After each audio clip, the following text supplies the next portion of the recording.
It's too late because everyone is waiting. That's great, so why are you complaining? You're on blue. If I'm unsure, will anybody notice? It's my fault because I love you on purpose. I'm insecure or just a little nervous. You're on blue. Who knows you're on blue? When every bruise looks good on you, tell me who knows you're on blue. When every bruise looks good on you. You found out that nobody is perfect, and you doubt that anything is worth it. Look around, the world is a circus. You're on blue. So provoking, I forgot to mention. Are you joking? I need some attention. And nothing's working, so change your direction. You're on blue. Who knows you're on blue? When every bruise looks good on you, tell me who knows you're on blue. When every bruise looks good on you. Why won't you hold my hand? Are you gonna deny this? Do the best you can. I haven't got a plan, but I'm gonna survive this. That's just who I am.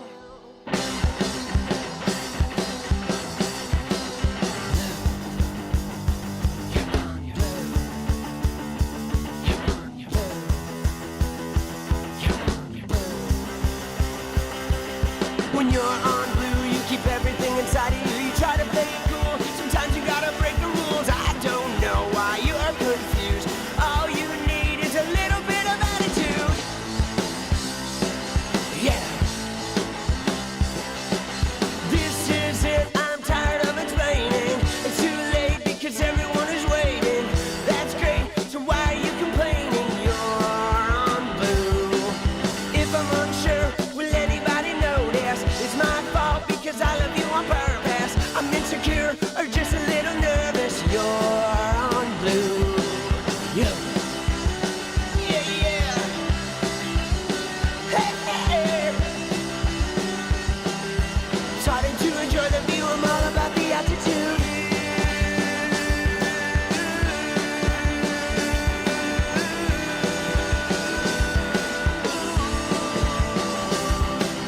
Who knows you're on blue? When every bruise looks good on you, tell me who knows you're on blue? When every bruise looks good on you.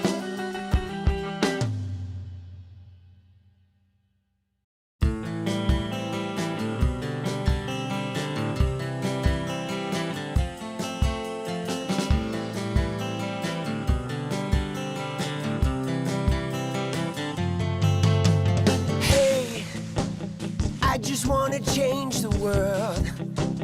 I just want the perfect girl. I don't wanna hang around, I'd rather be found. It gets better, I wonder, my pleasure together. Everyone's waiting, anticipating.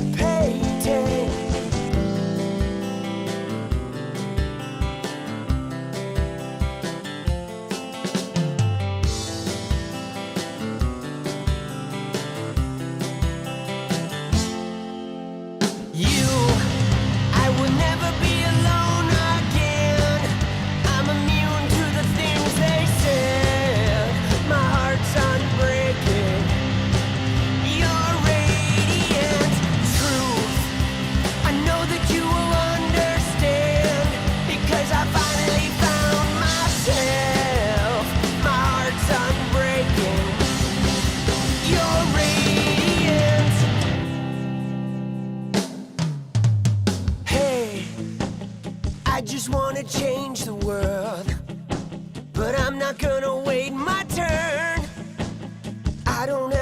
want to come down, I'd rather be found. It gets better, I wonder, my pleasure together. Everyone's waiting, anticipating.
It's about you.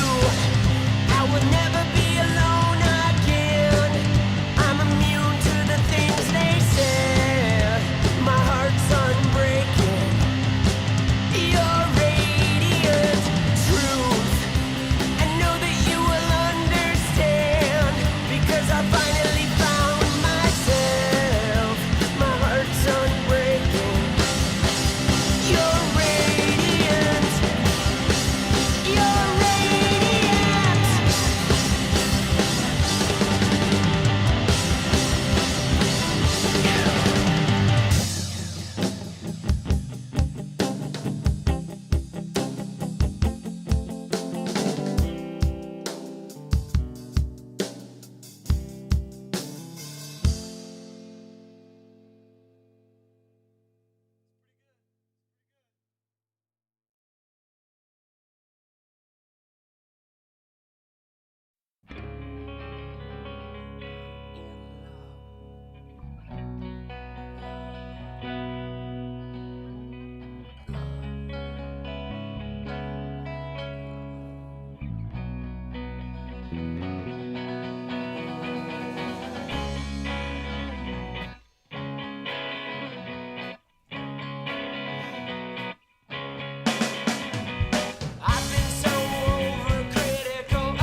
situations again, because I might be tempted. I'm in love, I'm in love, I'm in love with everything. I'm in love, I'm in love, I'm in love with everything but me. But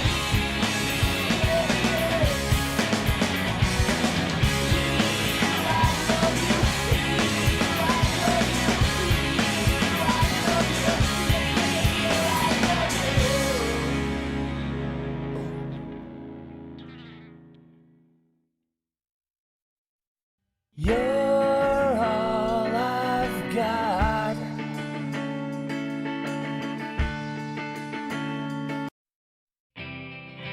Do you need anything like I need you? It's over. Do you need anything like I need you?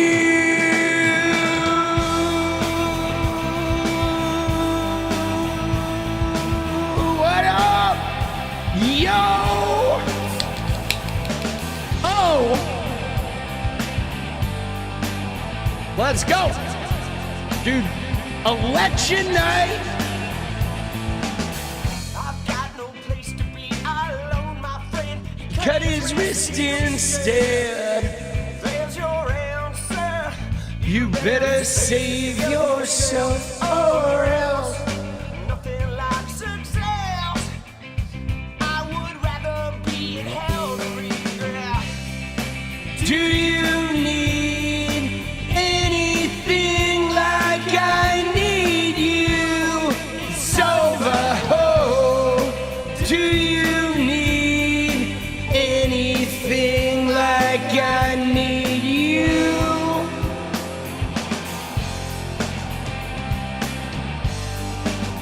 You know I do.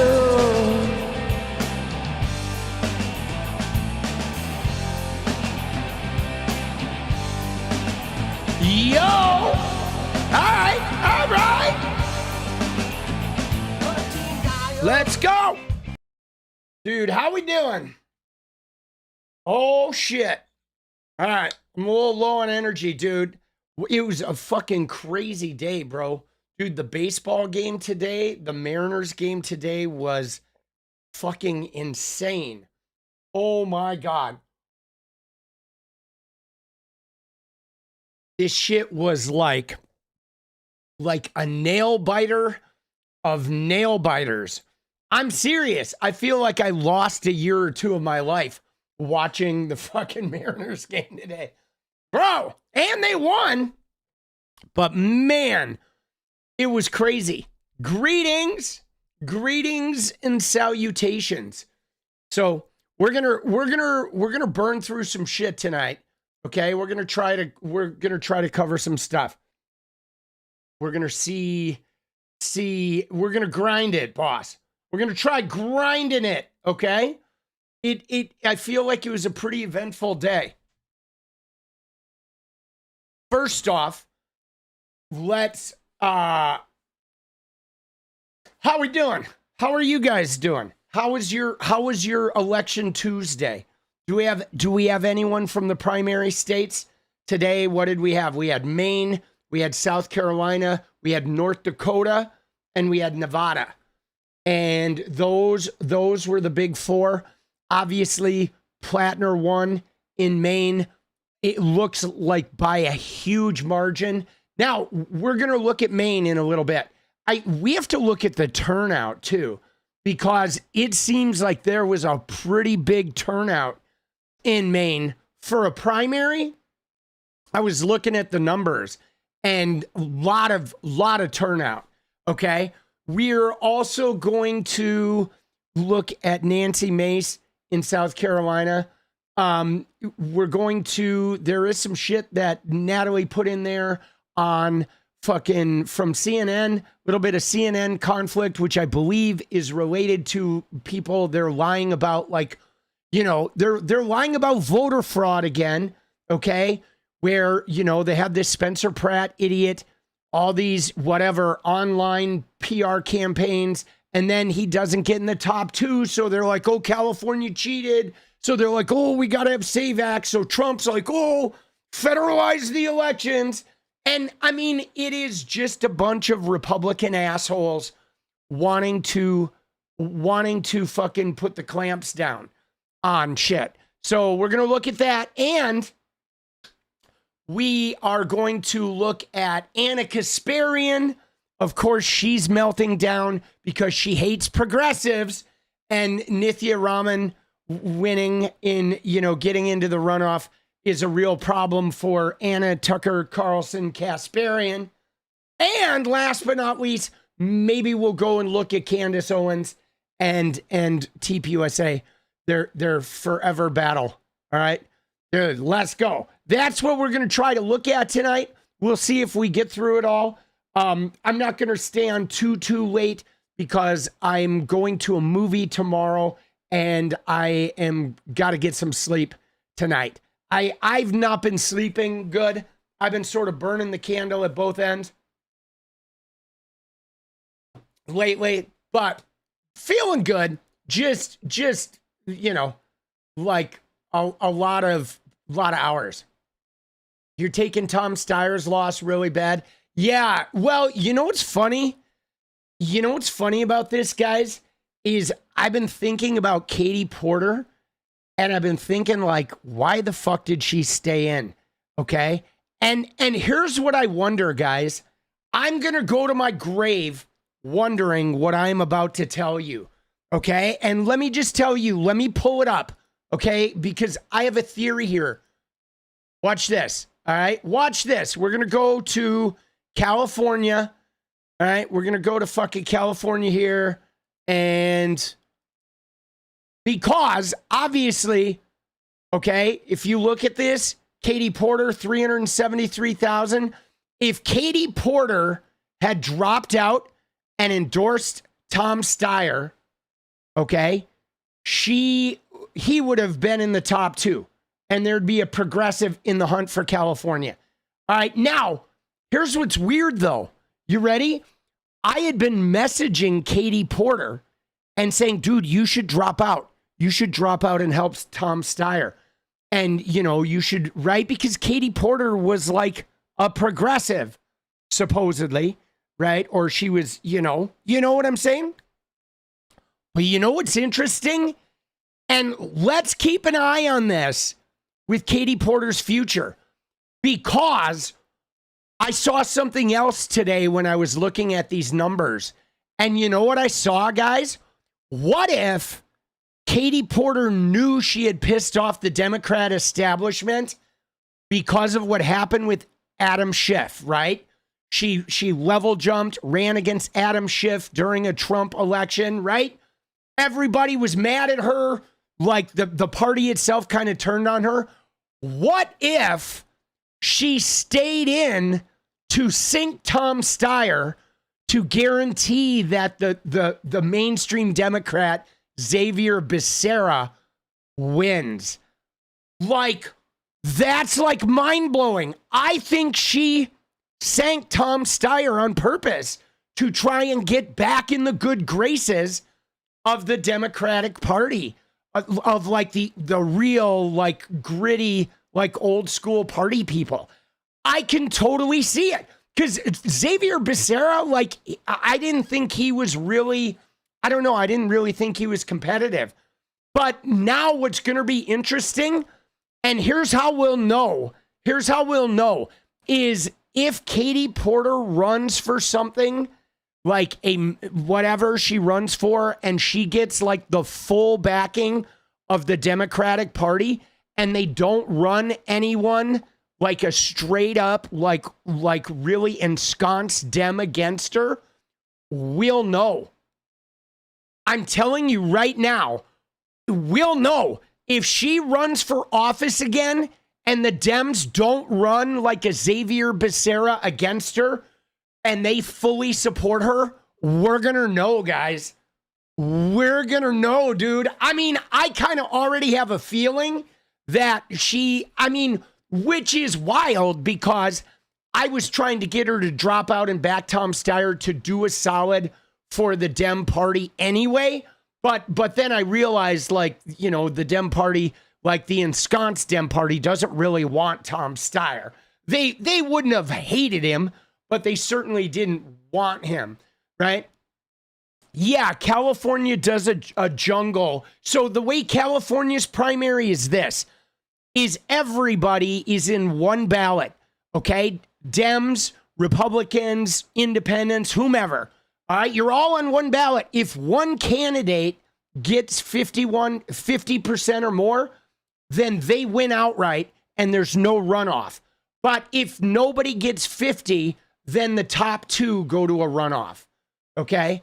And yeah, dude, this is going to be a bloodbath. Like, Hilton has no chance. Now, I will say that, like, this isn't the worst thing in the world, because you know what's going to happen, guys, is Republicans are going to spend a lot of money on Hilton.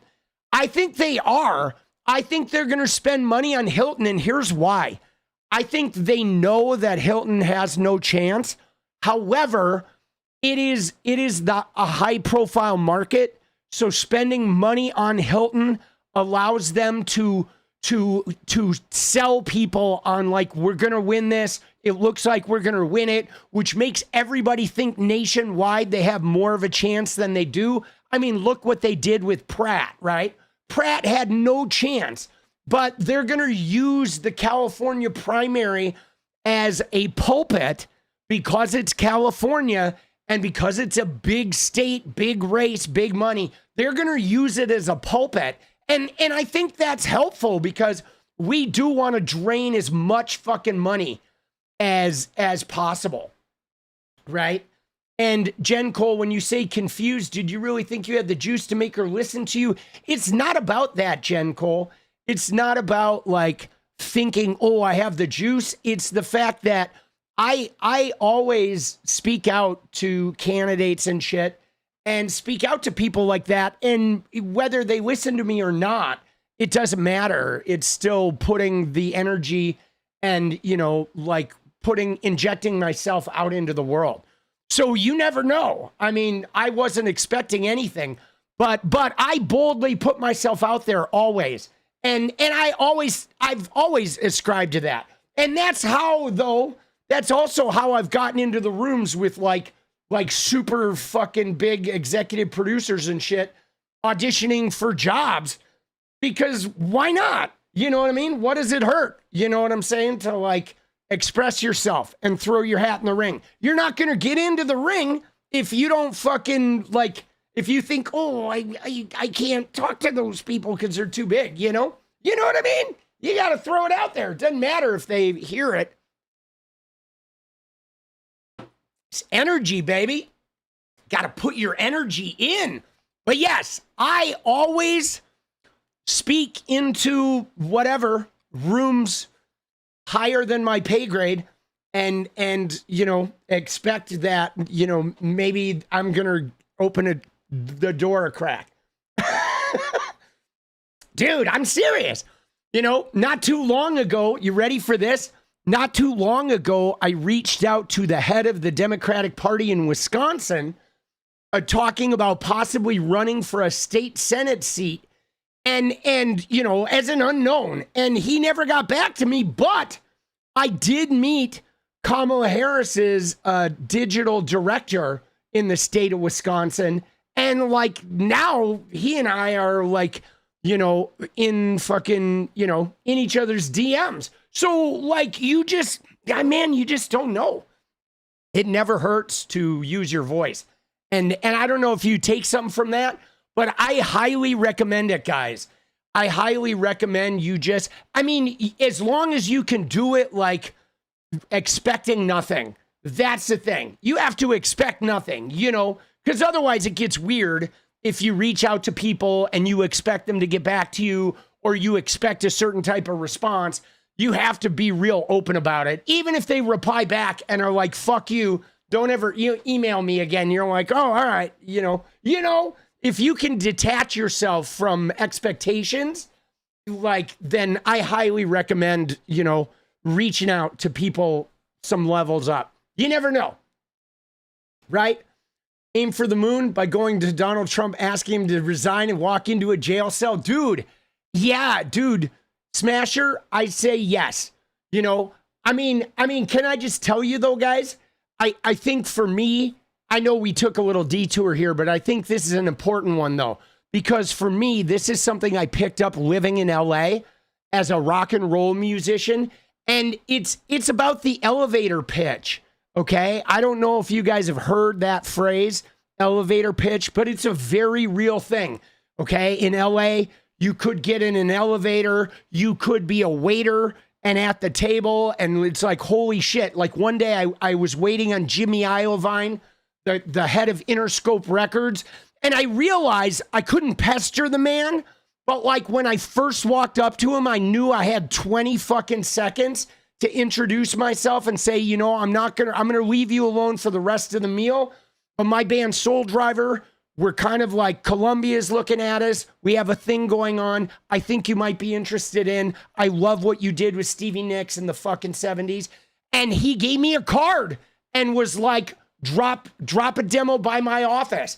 And then I left him alone. But like, you get in these situations where you have like 20 seconds to make an impression on people, and like, you would be amazed. Now, of course, 𝗙𝗎𝗪 passed on the record deal. I went to Interscope. They fucking never even called me back, right? They were nothing. I prepared this huge package for him, total rejecting. But it's like, there's something to be said for being able to go in and just be like, hey man, I believe in this, and you should think about this and hear me out. And see what happens. Again, though, as long as you can divorce yourself from it, right? Like, you know what I mean? Like, if I ever saw 𝗙𝗎𝗪𝗀 again, I wouldn't say, like, you never listened to my demo. I would say, hey, you remember me? You gave me your card. I dropped off a demo. I want to fucking thank you for that opportunity.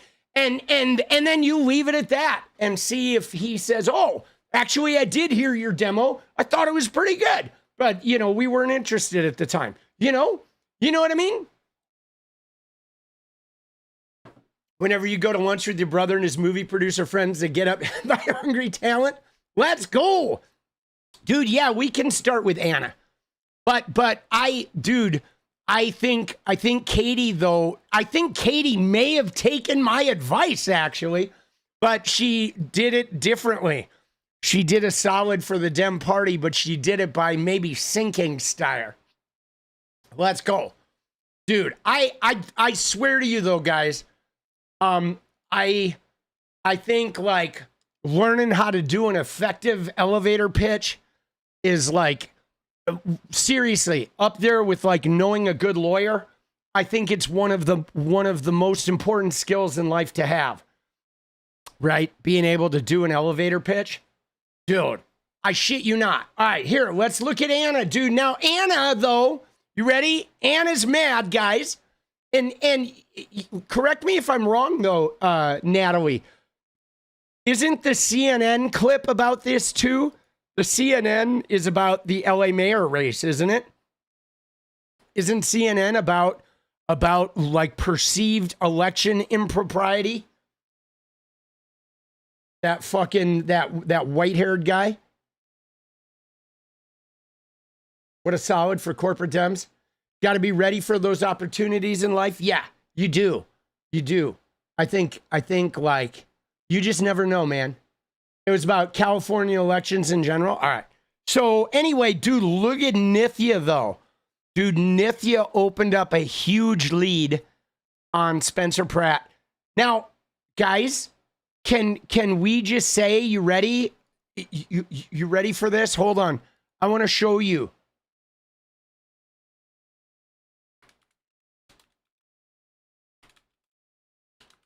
Okay, if you look at this, when Trump in Los Angeles, look at this.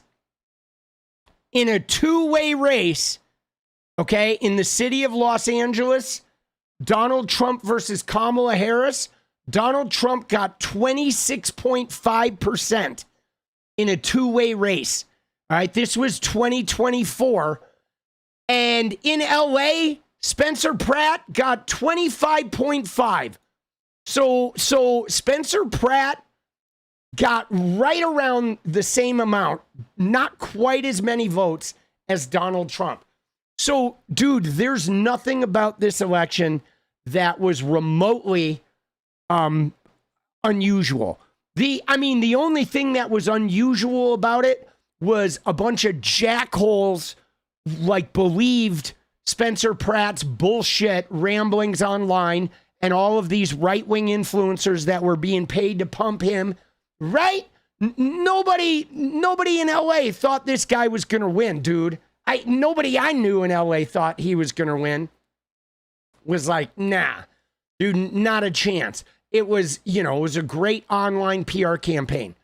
However, 𝗙cie Kasparian, though, dude, she's upset, guys. Okay? She's mad. I haven't watched it, but I can only tell you, I know she's mad. She hates progressives now. She does. She wants that right-wing populist Spencer Pratt. She probably thinks he's cute, all swollen and fucking with his crystals shoved up his ass and shit. She probably thinks Spencer Pratt, ooh, can you picture her? Anna's like, ooh, Spencer's so cute. Although they would wildly disagree on Israel policy, you know that she'd be like, ooh, Spencer, I love your crystals. I love your swollen face. Ooh, can you get me on a commercial? She really doesn't like Raman, because Raman's a brown-skinned woman, okay? 𝗙cie Kasparian does not like brown-skinned women, guys. Right? We know that. There will be no brown-skinned women on 𝗙cie Kasparian's watch. I mean, seriously, she didn't like Kamala. Dude, she doesn't really like AOC. She detests fucking Karen Bass. She doesn't like Nithya.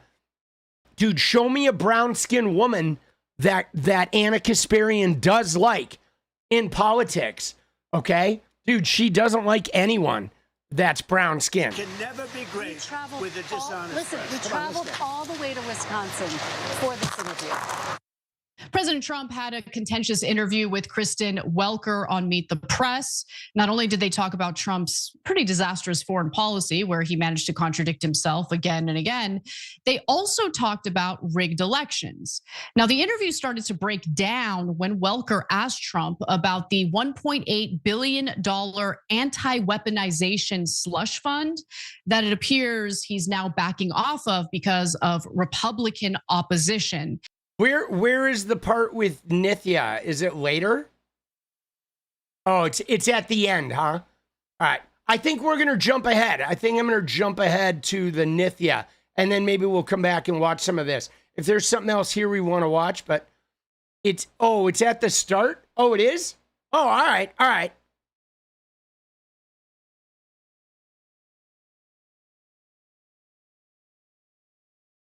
But I don't see it. Oh, she's about to go off? Okay.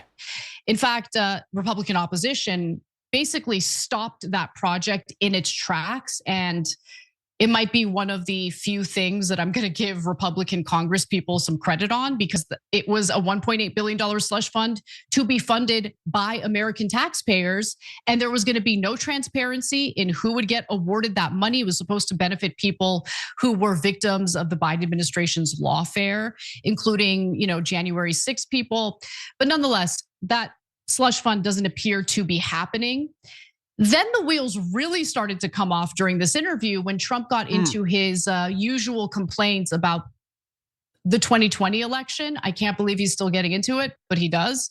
And then Trump also stated that California's elections are rigged. Now, look, before I continue, I need to give you my spiel about California and how we conduct our elections. Here we go. The way we conduct our elections is a joke. It should not take weeks to figure out who won in our state and local elections, or even, when we do the count for the presidential elections. Like, dude, it takes 1 week, guys. The primary was last Tuesday.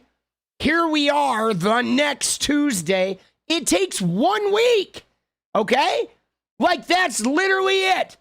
The ballots are postmarked on election day, and by 1 week later, you pretty much know who won. Like, give me a fucking break, dude.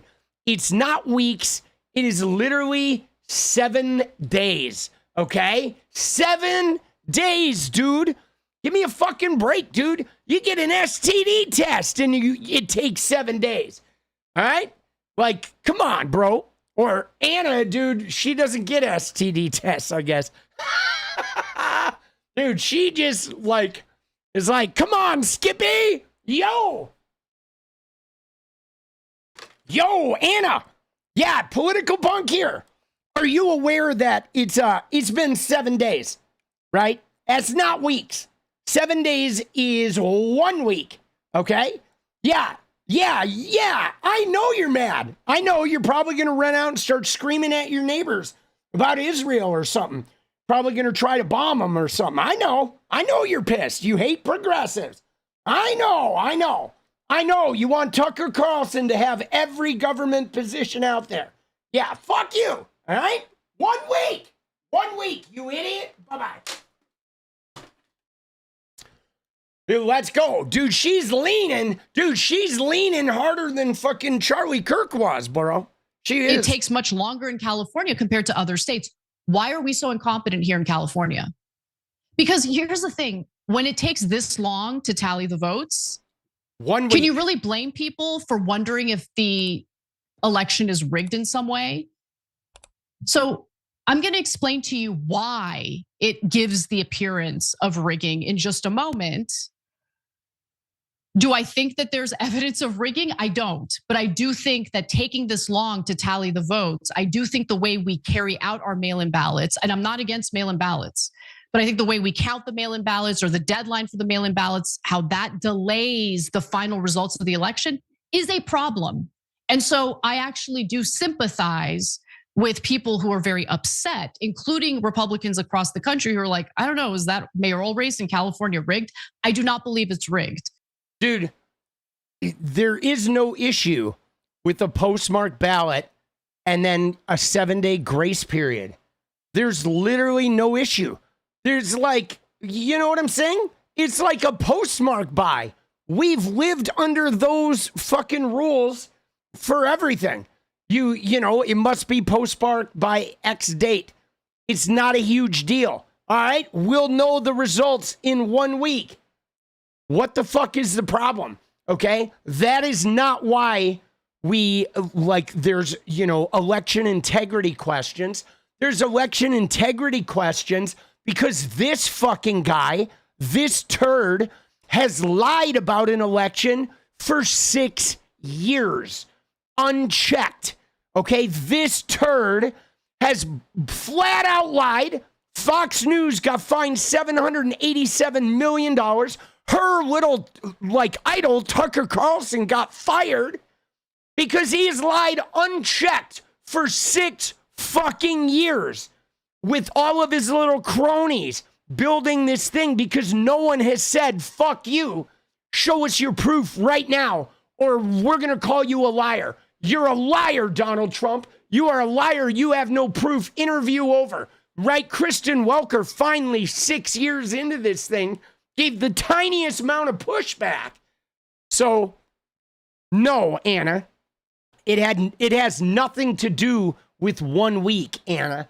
It has to do with the fact that the guy you thought was not a fascist, the guy you thought that didn't do Project 2025, come here, shit my pants, right? That guy has been just out there fucking running his mouth for years, Give me a break, okay?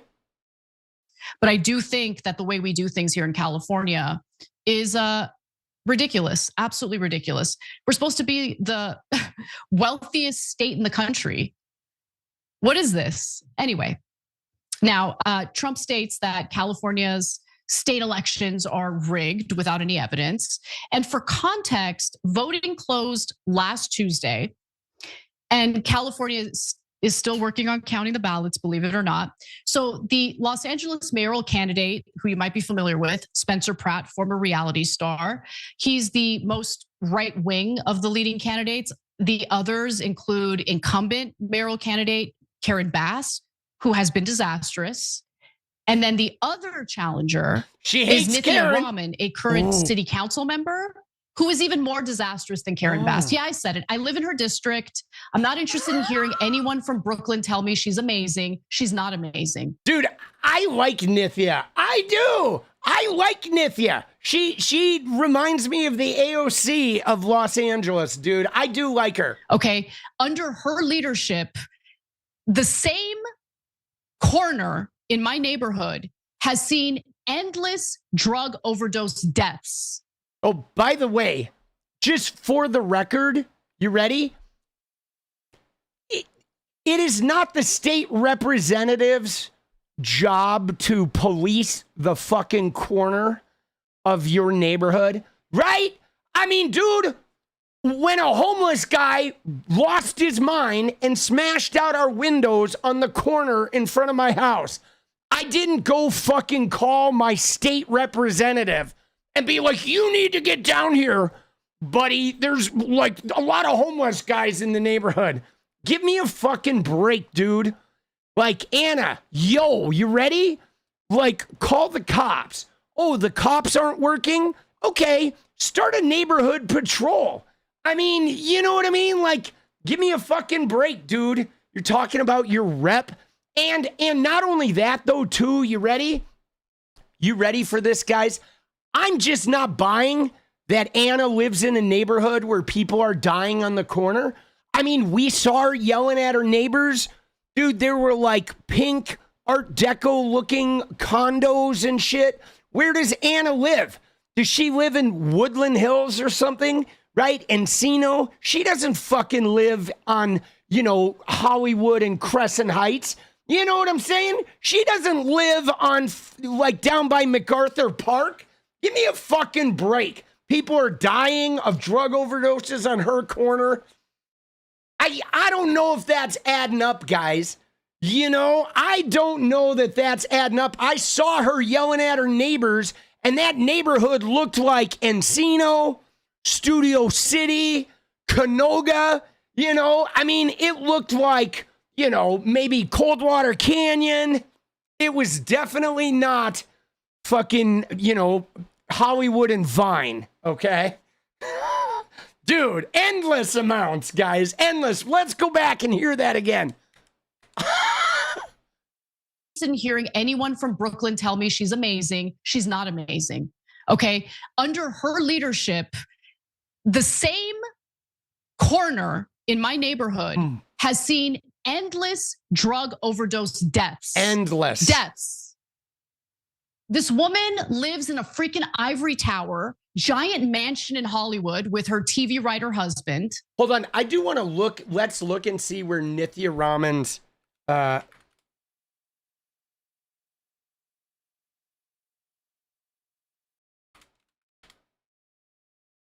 So Glendale, though, it couldn't be Glendale because Glendale would not be. Glendale's not city of LA, guys. Glendale has its own police force and shit. Okay, so she is in LA 4th.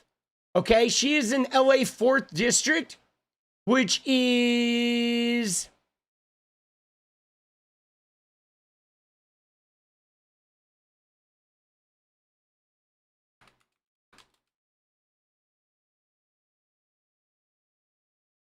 Oh, dude, I was right, bro. Look. Oh my God, dude. Look at where it is, guys. It is Sherman Oaks, Encino, right? Canoga's like right over here. It is Sherman Oaks, Encino, and right here is Studio City. Okay? It is exactly, bro. Dude. That is totally like, let's see fucking, let's see one. Let me find a better one that has all the fucking areas marked out. Of course it is. Dude, what a liar she is, bro.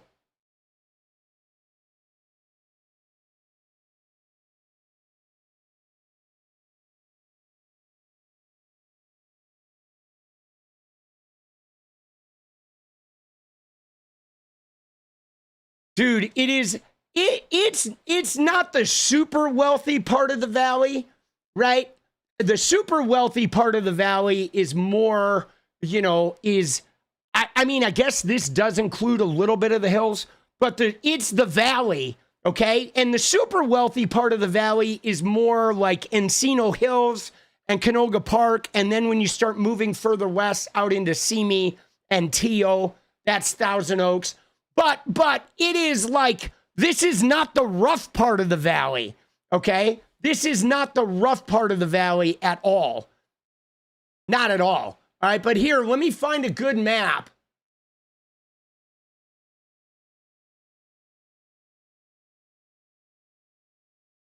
But she's being fucking...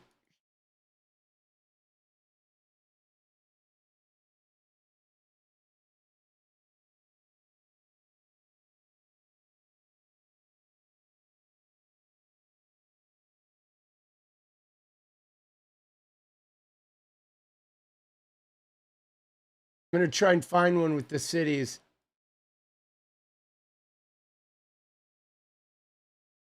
Okay. So here it is, though. Okay. So here it is so the 4 stretches across here, and you got, it's not quite Studio City, but so 4 is part of West Hollywood. Right? The hills, like this is essentially Coldwater Canyon. Hold on. Let me find it on a map that we can actually zoom in on. I think she might live in Coldwater Canyon. Oh, dude. This should be... Why is this so hard, dude? Why don't they have a good map? Why? How hard is it to have a decent fucking map, bro?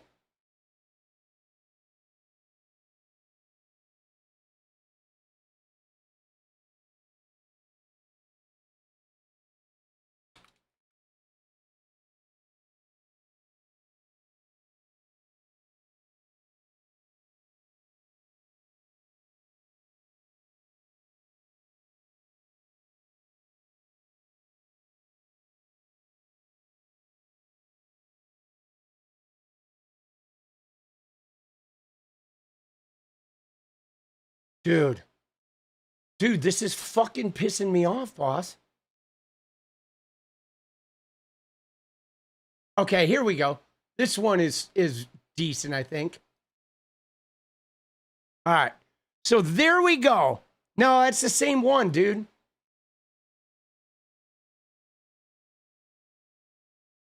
Oh my God, dude. I am so fucking annoyed by this. All right, hold on. I'm going to Google. Dude, I was trying to use Edge and the maps fucking suck, bro.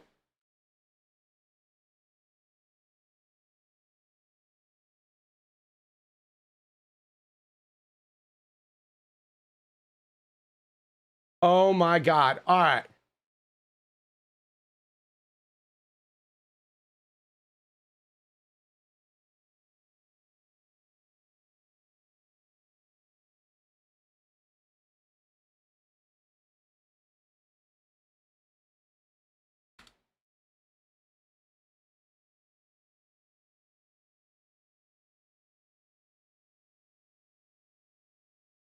Dude, I'm so annoyed, boss.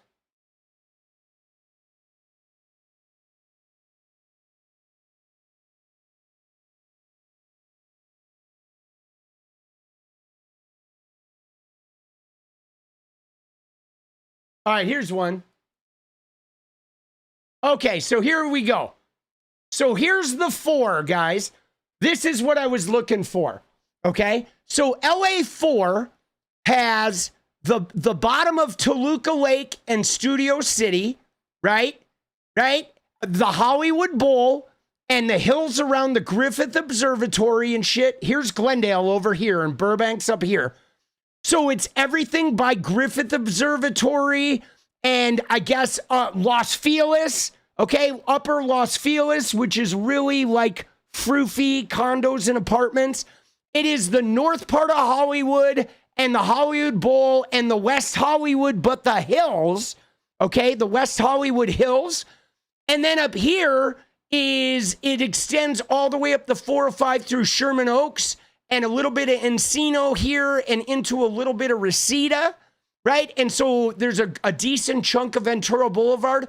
But right here, guys, is like Coldwater Canyon and Laurel Canyon, both, which are the roads, Coldwater and Laurel. Like Coldwater goes over the hill and Laurel Canyon goes over the hill. So this is a pretty posh district, guys.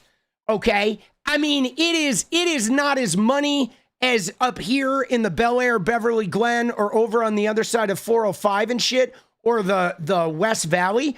But dude, this is like nice. Okay? Even here, this is all north of Sunset, guys. Okay?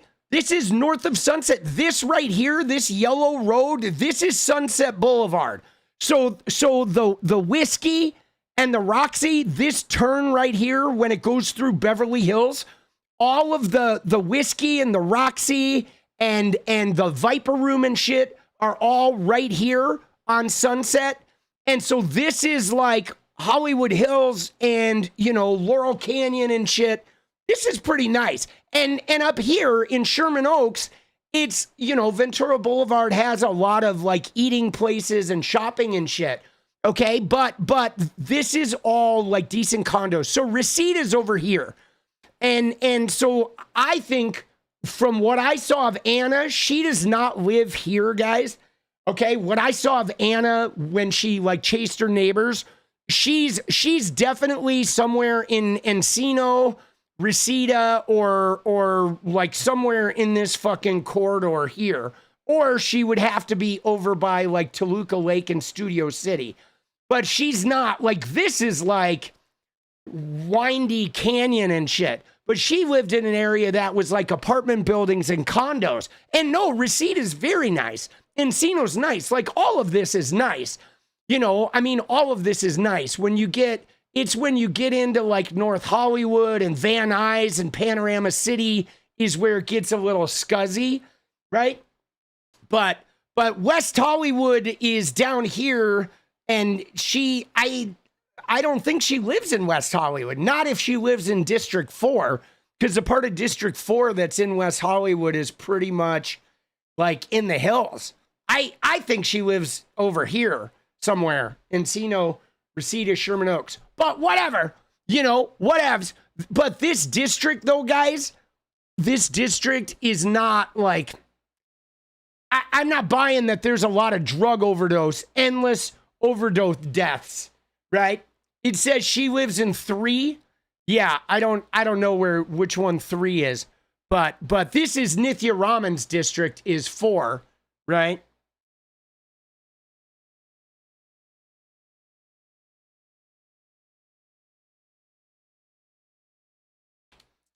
Right? She is in the 4th district. So, but anyway, whatevs, all right? At least we fucking figured that out, dude. It took forever to find a map. It took forever to find a map. Y'all still talking about this? Yeah, I think it's important, guys. I think like locating, like understanding the geographics of what she's talking about is significant, especially when she's lying through her fucking teeth, bro.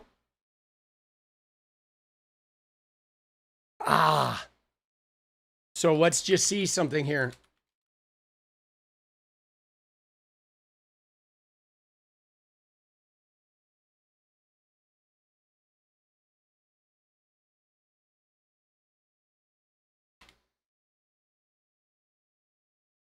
So we don't know she grew up in Reseda is what it says, but it doesn't really say what neighborhood she lives in now. But, She lives somewhere though where there's a lot of those Art Deco apartment buildings, which is not around Hollywood Boulevard, okay? And has the gated, by the way, lots of security, and then has the audacity to tell Angelenos that we don't need. Yeah, no, the videos were townhouses. That's why I was thinking the Valley, right? Reseda, Sherman Oaks, Studio City. I live in her district. I'm not interested in hearing anyone from Brooklyn tell me she's amazing. She's not amazing, okay?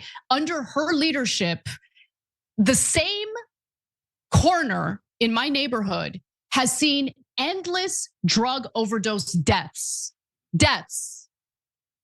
This woman lives in a freaking ivory tower, giant mansion in Hollywood with her TV writer husband, and has the gated, by the way, lots of security, and then has the audacity to tell Angelenos that we don't need cops.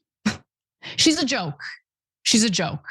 But hey, since she's the most far left, we're just gonna assume that she's a better candidate. All the candidates, not my favorite.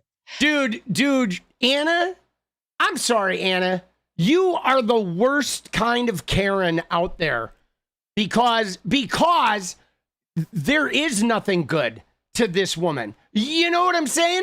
There is nothing good to this woman, right? I love how she was like gated. She's all mad that Nithya's live somewhere gated. I don't know, Anna. I saw your townhomes. Seemed like you guys had gates for your in your apartment building. Dude, oh shit. Remember when Anna was fine with defund the police and now she's like, I need cops on every street corner? What a fucking grifter this woman is. I would rather have Karen Bass reelected than have Nithya Raman. Nithya Raman needs to go. That's my view of Nithya Raman. Total disaster. That's bold.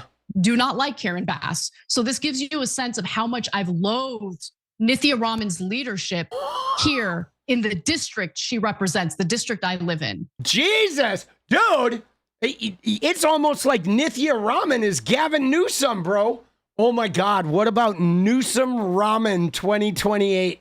That would be like the the end of Anna Kasparian, dude. I think they should run, even if they just forget it. You'll tank in the primary, just do it. And if you're an Angeleno living in Beverly Hills or West Hollywood and you're not a victim of her leadership, I'd like you to shut up. But anyway, let's keep going. So basically what ended up happening was after the... All right, so there we go, guys. Ooh, hold on. Yikes, dude. She is like not loving it, boss, whatsoever.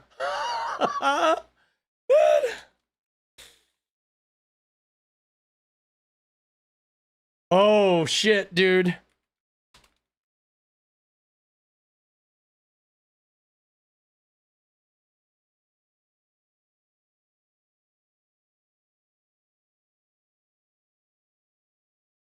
All right. She does not like Nithya Raman.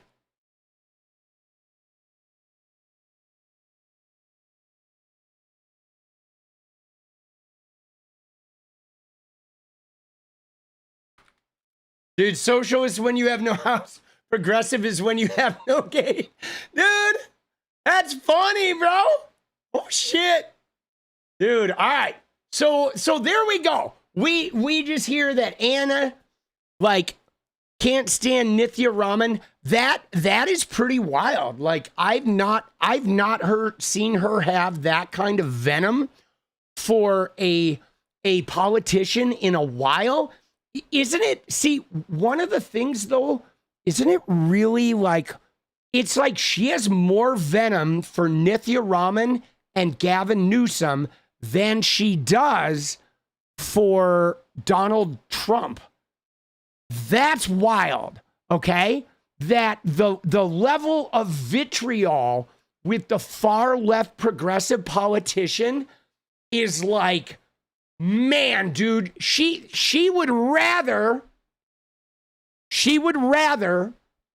have a Republican that's going to send in all the cops than to like have a progressive fucking, politician at all. Like, that's crazy. That is so crazy. It's mind-bending to me, guys, because again, police are not the answer to crime, okay? They're not. They don't prevent crime, and over-policing doesn't really eliminate crime. You know what I mean? If over-policing eliminated crime, the inner cities of every city would be fucking sparkling, okay? And so this idea that, like, granted, we've seen this in Portland too, though, that there's a battle, though, that goes on, guys. And the battle that's happening in LA is the same battle that we've been going through here in Portland. And it's not about the politicians, it's about the police, okay? Because what happens is when you try to reform the police, what the police do is they rat fuck you, okay? If you try to reform the police will just start radically underperforming on purpose, okay? Because they won't participate in reforming the police. And then they create a situation where policing is so bad that eventually you have to give in to them. What they did here in Portland is they stopped responding to calls, and then they lied to neighbors. They went and told the neighbors, we can't respond to those calls because of the progressive district attorney. They actually fucking lied about it. And then the other thing they would do is they wouldn't interact with the drug addicts downtown the way they were supposed to. They would just do nothing, okay? And they were supposed to write them certain types of tickets, and they didn't. They were supposed to be like monitoring them and working with them, and they didn't. They just let it become like a free-for-all, and then they let it get out of hand and said, hey, man, this is what you voted for, but they fucked around like that. And so that's what's really, really hard, guys. It's really shitty. It's like trying to reform the cops is so hard because they don't want to be reformed.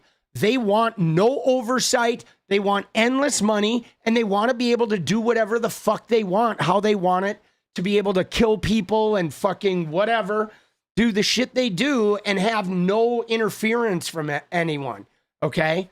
And dude, it was really shitty, dude. It was really shitty. Right?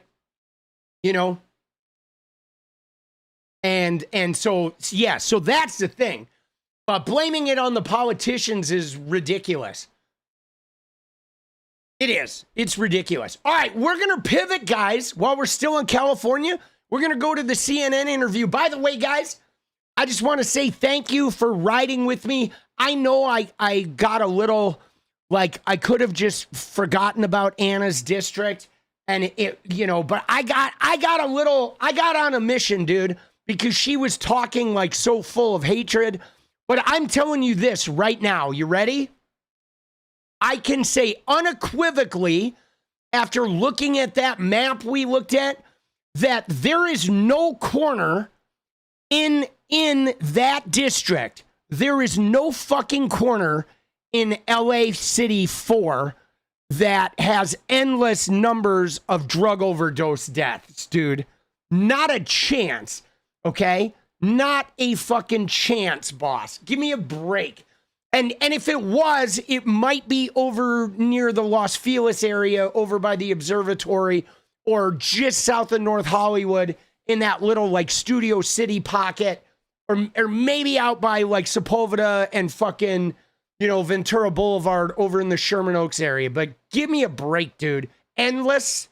Dude, eating the dogs? Yeah, dude, they're eating the homeless people. In Anna's district, dude, they're eating the homeless people.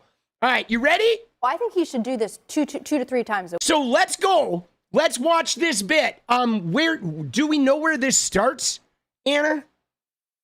Is it right at the beginning? Is this right at the beginning? Do we start right at the beginning, or is it Do we have a time slot?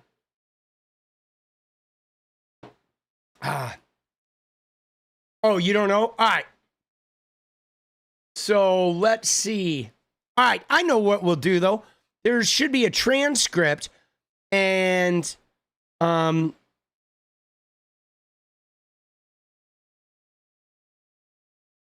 I guess there's not.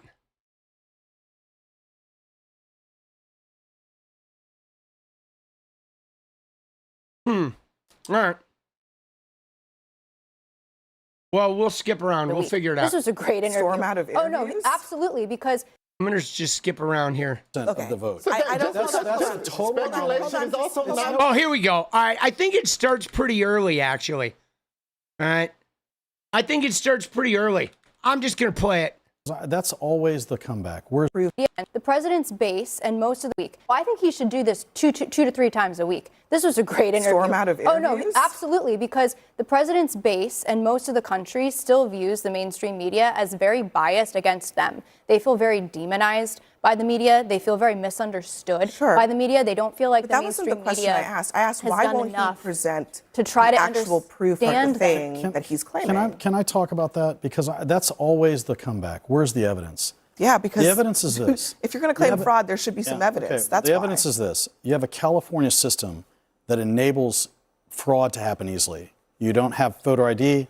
You have mass mail-out ballots. You have voter cards. That's not evidence. That's time out. That's just a description of an electoral system. It's an electoral system that's ripe for fraud. Ripe for fraud is not fraud. And then you that have is not fraud. No, but then you have statistical anomalies where you have Raman, who was third place, was getting 20% of the vote, and then the vote after the election day, she gets 40% of the vote. So that's a total speculation is also not true. Dude, see, you know what's fucked up about this is it totally makes sense that she would get more of the vote. Because what is the vote that's coming in?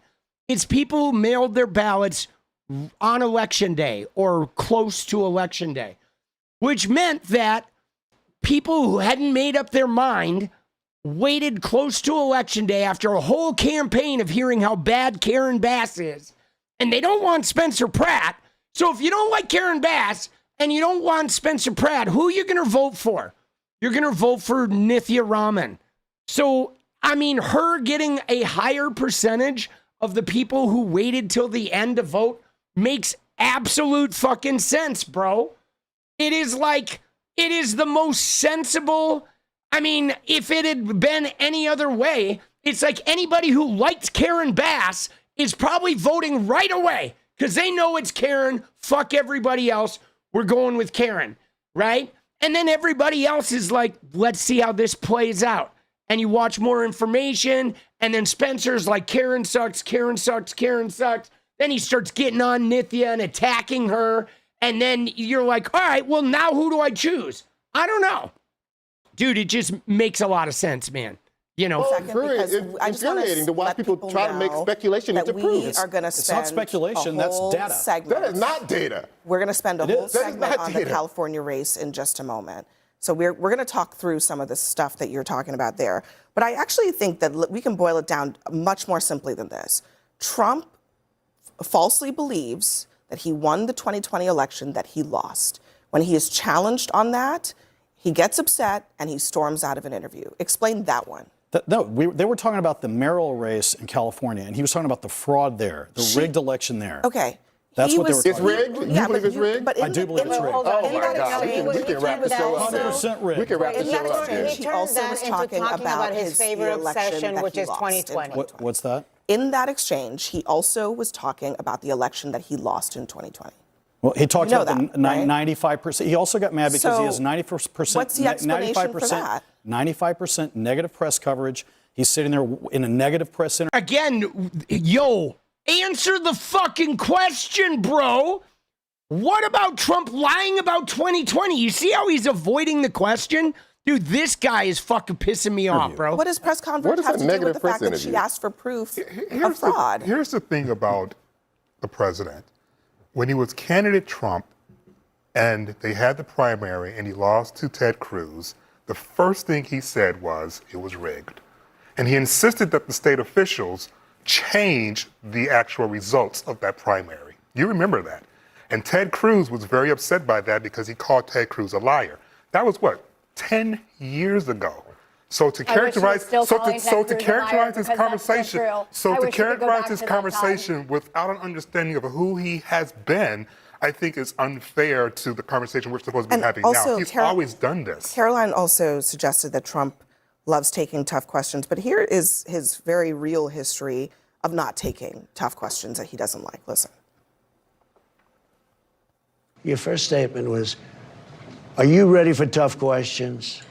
Are you? That's no way to talk. It's no way to talk. I think we have enough of an interview here, Hope. Okay, that's enough. Let's go. Let's go.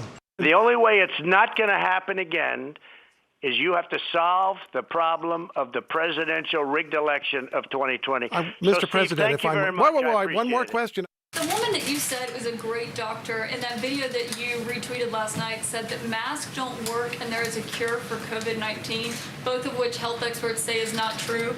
She's also made videos saying that doctors make medicine using DNA from aliens and that they're trying to create a vaccine to make you immune from becoming religious. Well, maybe it's the same, maybe it's not.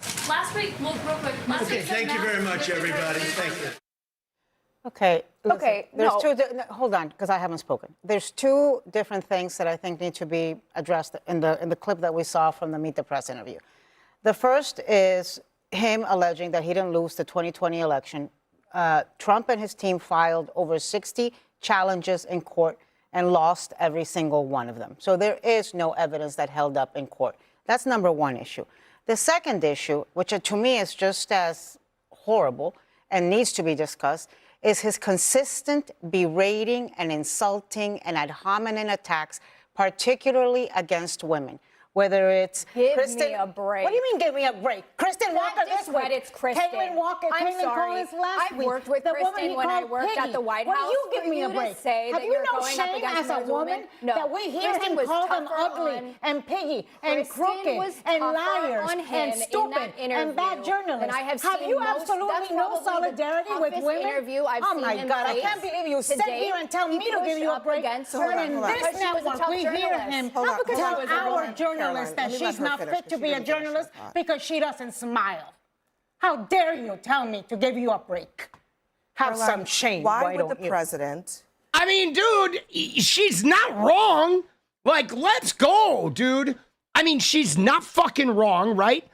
Quiet piggy, you know, be quiet, be quiet. Or remember the woman that he insulted where she said, excuse me, and he's like, oh, I know you're fucking stupid. I know you don't think, right? You know what I mean? He just, or like he said, she doesn't smile, so therefore she's a bad journalist. Like, he's a misogynist prick, okay, who is too thin-skinned to even answer a question.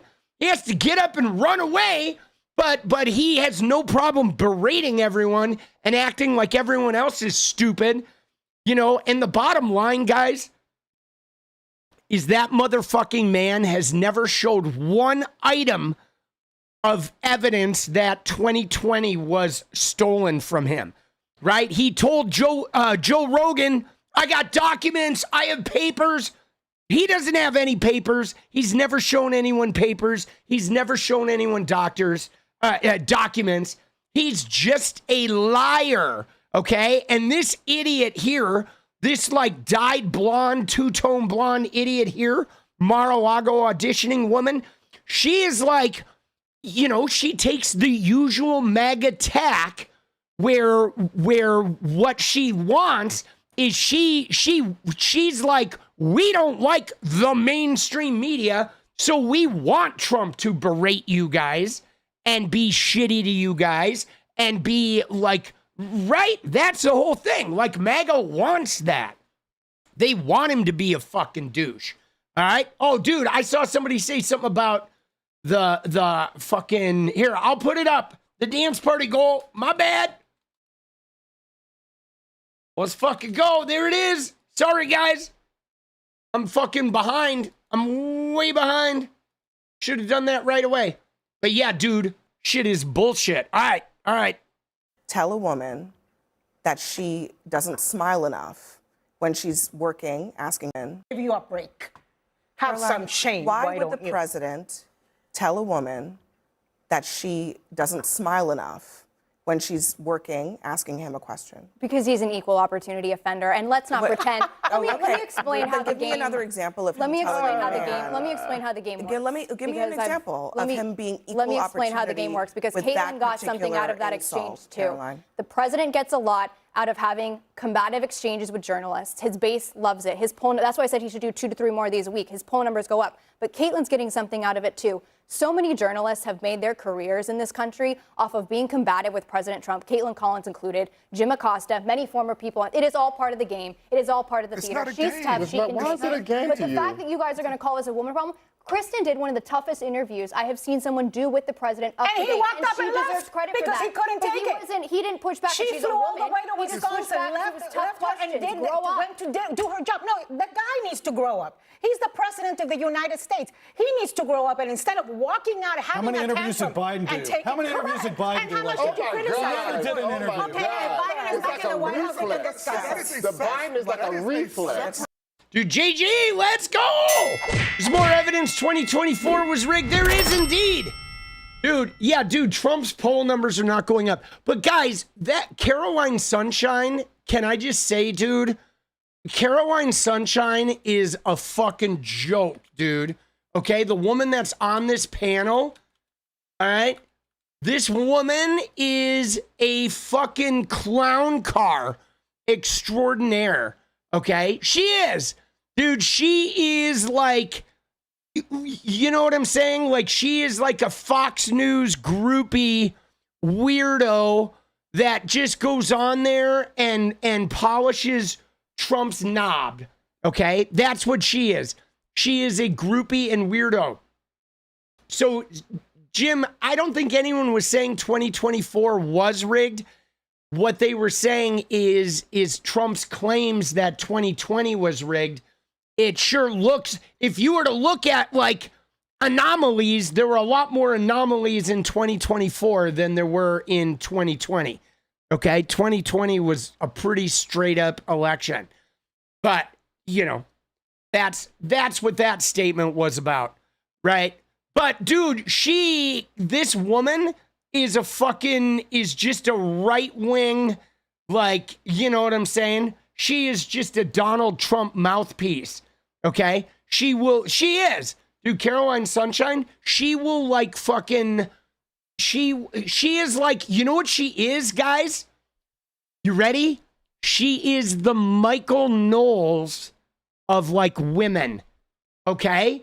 Right? Remember Michael Knowles when he was on with Kyle Kalinske, and just Michael Knowles, no matter what happens, oh, Donald Trump murdered that woman. Oh, but murder's okay when you do it the way Donald Trump did it, right?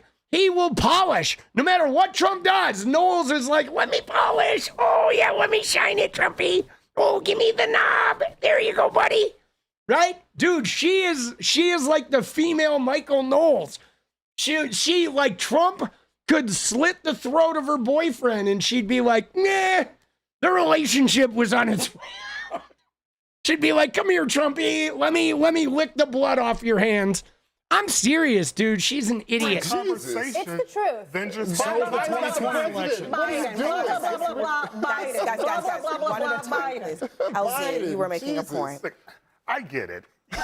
You want the president to look good. I get it. You want to talk about 2020. I mean, I'm bringing up You said I actually brought up 2015 when he started beginning the lies about talking about how elections have been stolen. I was just letting you know there's a pattern here that's been 2 years long. That's why I brought that up. But to the point I'm trying to say right now is that what do you want this nation to gravitate towards? The behavior that we've seen in which you berate women, or behavior in which you learn how to negotiate with someone that you don't agree with, but you don't need to yell or get up and leave it out of an interview. It's the one way that you will berate women, because apparently it's good for your image. I hear you guys pushing back on 𝗙𝐿𝐶 and Anna and suggesting that maybe this is somehow about Joe Biden, which it's not. Are you comfortable with Trump being challenged on something, and rather than defending his point, just simply storming off of Look, an interview? he did defend his point. She kept on and on with the same question. How did he defend it? What did he defend? He said that he thought the election was rigged. He answered the question. And she asked for proof, and he provided but what? it goes back. He talks about what I just said. If you look at the whole election system What you in said didn't make California, any sense. Of course it does. No, it doesn't make any sense. And I'm not. And it's not a fact. I just want to be clear. And it's not proof. It is a fact. I just want It's to be not clear. proof. We are going to tackle what you were saying about California, because there is no proof of what There you're is saying no about proof. California. But in this particular segment, I want to deal with the long running. Dude, their proof is always, you know, Spencer Pratt didn't get second place, so therefore it was rigged. Right? You know what I mean?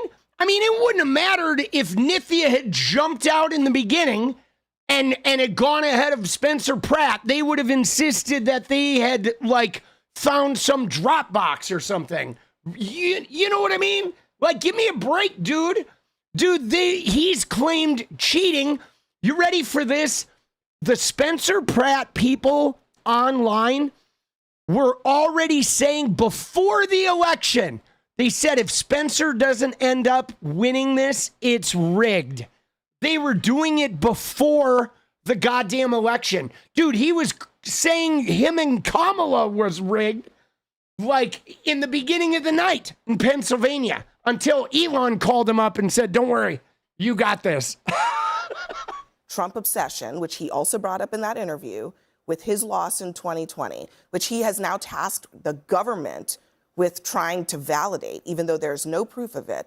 Why is it that when he is challenged on that, he can't answer for it? Well, look, we know there were, after the fact, we know there were problems in Arizona. We know there were problems in Georgia. my We God. know after investigation. What were they? You can't prove that in 45 what days. were they, okay? Hal? It's been 6 years. What were they? What were the problems? There were problems with the voters in Georgia. They What found were- There were no there were problems. voters that were. Where's there were the voters fraud? that, There was no problem How in many Arizona. fraudulent votes were cast in Georgia? Because I live in Georgia. I want to hear you live. And I lived in Arizona. That's a lot. Okay, first of all, I lived in we can't Arizona. have this There was conversation. nothing We wrong can't have this with Arizona conversation. either. This man just said that there were thousands of the more false you guys fraudulent yell votes. there's no fraud, the more likely there was fraud. No, It's the amazing. more that you lie, the more we're going to push back on the fact that you are 81 lying. million votes. The Heritage Foundation keeps the largest database on voter fraud. This is so of ridiculous. anybody. I want to walk off They keep this. 30. They keep. Okay. I'm sorry. I got to finish this point. Hold on a They second. keep 30 Dude. years. They've tracked 32 elections, 100 million votes.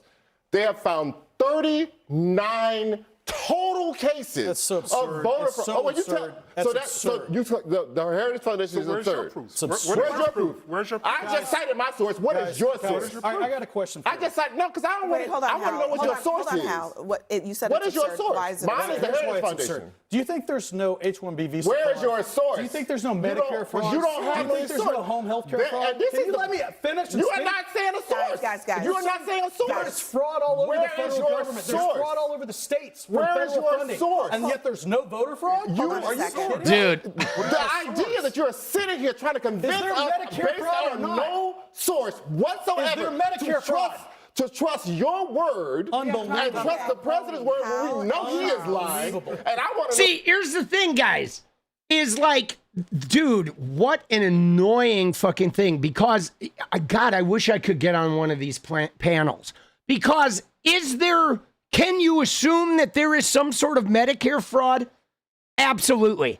Can you assume that there is some sort of voter fraud? Sure. That's a reasonable assumption that there is some form of voter fraud. However, the assumption is that Democrats are committing all of this fraud, and only in blue states, and only when their chosen candidates don't win, right? Because, you know, like in California, they did discover an instance of voter fraud, but it was a Republican woman, all right? And most of the people they have caught doing voter fraud in the last decade have been Republican people, like 85% of them or something. But again, it is that assumption that every time they lose, they're losing because of fraud, and not that, oh, some fraud exists in the system.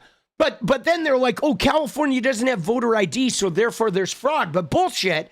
Because it's somewhere that doesn't have voter ID in Oregon, I can tell you that signature verification is far more effective at preventing fraud than showing an ID. Dude, anybody can get a fake ID. I could get a fake ID tomorrow, 2 phone calls, and I could have an ID with any fucking name on it. You know what I'm saying? Like, getting a fake ID is not, that is like one of the easiest frauds to fucking engage in. Dude, my kids, got a fake ID. You know what I'm saying? I mean, he doesn't, but his girlfriend does. But I had a fake ID. Give me a break, dude. But again, saying that, is there some voter fraud out there? Sure. That's reasonable. But where's your proof that there's voter fraud in California in 2020? Right? It's only in the Democratic ones, okay? And he is like, his thing is just, if the MAGA candidate doesn't win, then it's automatically fraud. And he's so dismissive too, dude. What a fucking punk. All right, let's see. What do we got? We got worst blunt rotation. Yeah, right. Dude, this is a nightmare blunt rotation, guys. 18 minutes. They've given away their 2028 playbook. Let's go, Samar. Appreciate you, boss. And then Samar said again, the reaction will be the same cue, laughter, rolling eyeballs, as Lincoln said, let them scatter. Now, another thing, though, guys, about this that is disingenuous is at the very beginning, Abby Phillips asked this guy one question. Why is Trump still talking about the 2020 election he lost, that there wasn't fraud in? Where's his proof? But this guy's proof is that Joe Biden got 81 million votes. Was this guy's proof? That's how he said he knows there's fraud, because there was 81 million votes, but like Trump got 77 million. So there were 4 more million for Joe Biden in 2020. But what was going on in 2020? We were in the middle of a pandemic. People were dying. Trump was yelling at reporters. We were scared. The whole country was like, fuck, dude. Is like 5 million Americans going to die if we don't get rid of Donald Trump? I've never seen people more adamant about voting in my entire life than 2020, because they were voting in the middle of a goddamn pandemic where the president was having a meltdown every day. So yeah, Joe Biden getting 81 million votes in 2020 made a lot of sense, guys, because people were literally voting for life and death in their eyes. Dude, give me a break, boss. You think that was I don't know. We're sitting here with 2 election deniers. Just a second. Do you think it's rigged as well? Tell me there's no fraud in anything. Medicare, Medicaid, H-1B visas, nothing. You have no source, and you're going to get louder and louder, and it's still not going to work. California won't allow the federal government to louder and louder, and it's still not going to work because you don't have a single source for your whole body. Stop talking. Guys, stop talking. Because y'all are talking so loud. But to be honest, Hal, you're not saying anything. Okay, I think I am. This no, see what the viewers think. Caroline, they won't let the federal government even audit their Hold on a second. Caroline wants to have a quick word. And all right, so let's fucking see. Let's see. Somebody said there's a montage of Trump, the long history of him claiming it was rigged. Let's see this.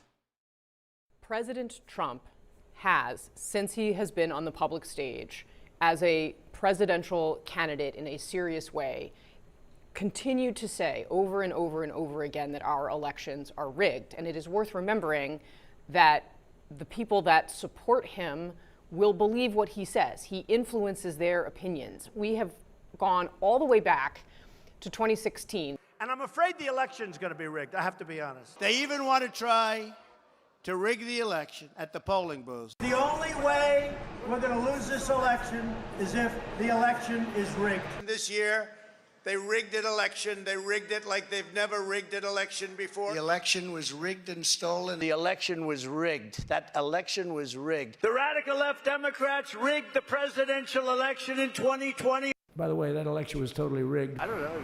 You know, if you have a rigged vote out there, that's the problem. The votes are rigged.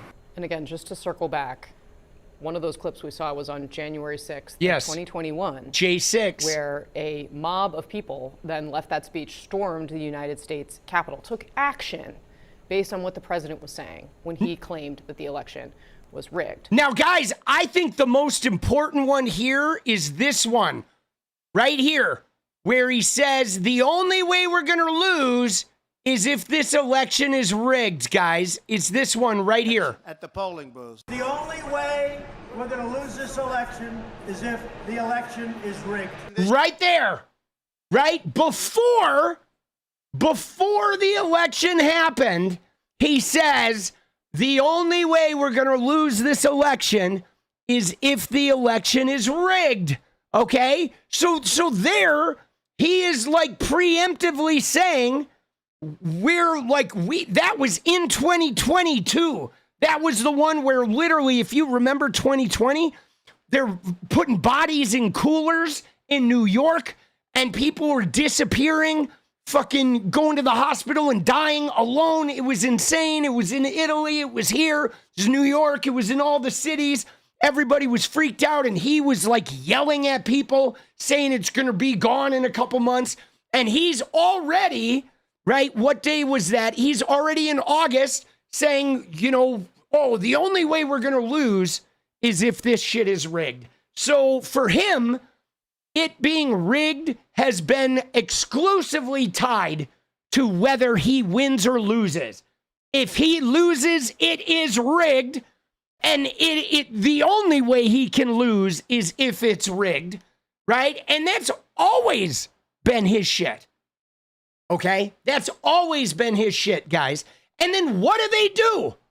What have they been doing all year this year? They've been redrawing maps, mid-decade redistricting. Texas does it, right? Florida does it. Everybody does it, and it's fine. But the minute Virginia does it, they're like, oh, shit, Democrats are rigging the election. Fuck these guys, okay? They're liars. They're deceitful. They're disingenuous. They're dishonest, right? Because the thing is they don't normally have the votes. They don't have a platform. Where's the healthcare plan? 2 weeks. It's been fucking 13 years, bro, right? 10 years. Where's the goddamn healthcare plan? There is none. What policies have they given us other than taking away our rights or trying to demonize people or shooting us in the fucking streets? Okay? And the fact of the matter is, though, is rigged is just a game with them. Okay? Meanwhile, they're trying to pass the SAVE Act so they can kick people off voter rolls in blue states and make it so they can't vote again. Okay? They're literally trying to rig shit while saying everything is rigged, man. Dude, fuck that, bro. And fuck you, Caroline Sunshine, you fucking weirdo, right? Fucking dude, I can't stand that woman. All right, moving on. Let's go. You ready? All right.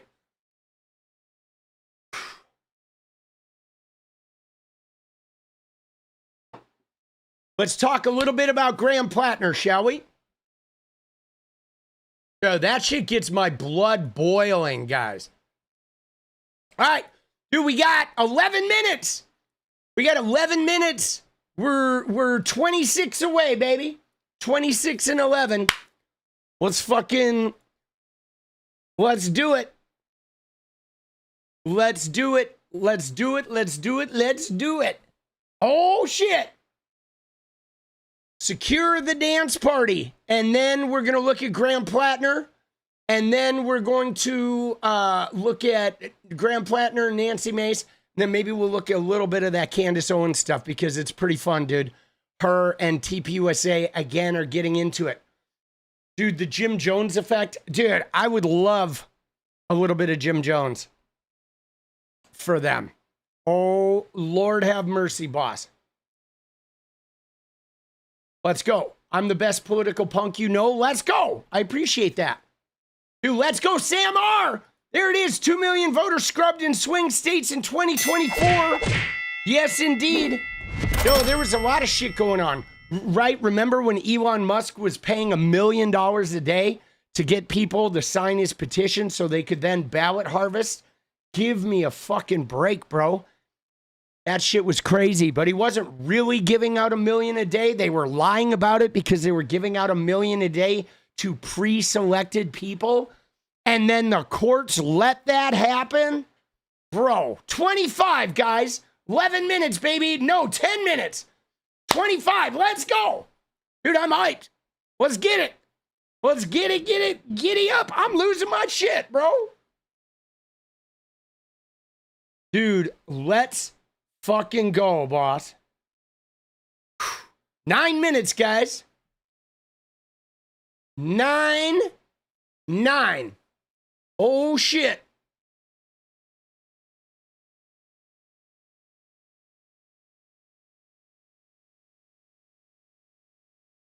Dance party, dance party.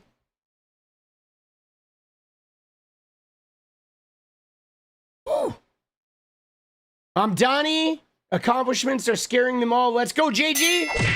Yeah, I mean, I guess we'll talk about this while we fucking try and wrangle up the remaining 24 in 9, guys.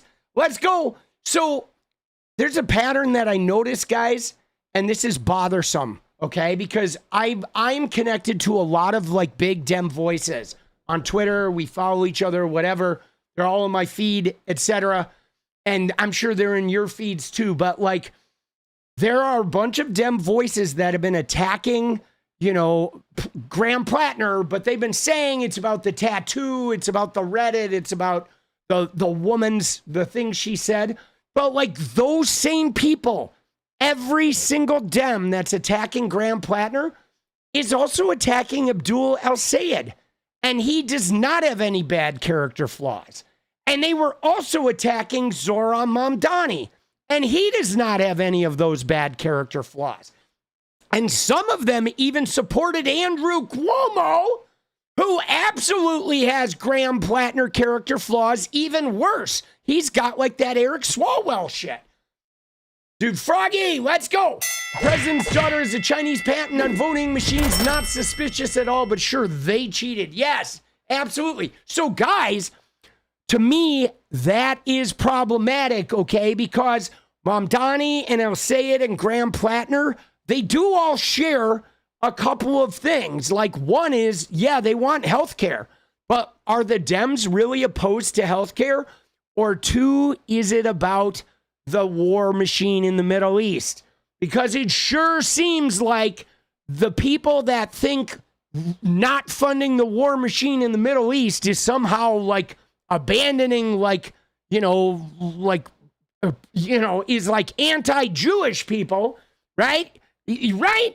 They seem to be the ones who all like want to sink all the leftist progressive people, you know? And that's like weird to me. And I've been seeing it with my own goddamn eyes. And this has been weird for me because in 2024, I was very hard on the leftists about, dude, we got to vote blue no matter who. We got to fight fascism. And now we're fighting fascism and we're experiencing it and it's bad and it sucks. And now there's Democrats that are appearing to really prioritize funding the war machine in the Middle East over everything else. And they'll even have like Trump supporting Republicans, like they'd rather have them win. And that's fucking problematic for me, guys. I'm literally watching this play out in real time with fucking political pundits and shit. And dude, I have a real problem with that. Okay? I have a real problem with that. And that makes me even more like staunch about like ending the war machine in the Middle East. Dude, let's go, guys. 23-5. Okay? We're in 5. And that's the problem. Is I'm fine with vote blue no matter who, but those motherfuckers need to show up with the progressive candidates then when they're the blue ones who win, okay? And like, but you can't say vote blue no matter who and then fucking destroy your own candidates, right? Give me a fucking break, dude. Dude, Graham Platner versus Susan Collins, it's easy. Graham Platner, that's very easy. and the people of Maine have turned out. 5 minutes, guys. Shit, dude. 23-5. Let's go. Shit gets me heated, boss. It does. It does. It gets me heated. They did not show for Mom Donnie. They did not. You know, and it's gotta be about the Middle East. Anna K sounds like early loopy loomer. She does. Dude, Anna Kasparian has a lot in common with Laura Loomer, I feel like. It's like they both live on resentment. Let's go, guys. 22. We're almost there. 21. Let's go, dude. Woke Nate. Appreciate you, boss. Dude, let's go. 4 minutes. 21 away, guys. We got this. We need the dance. I need to dance, dude. Set me free. Set me free. Why don't you, babe? Right? You like that? I pulled out a song lyric. Set me free. Why don't you, babe? I can't remember the rest of the song, but it's a good tune. 21, guys. 21.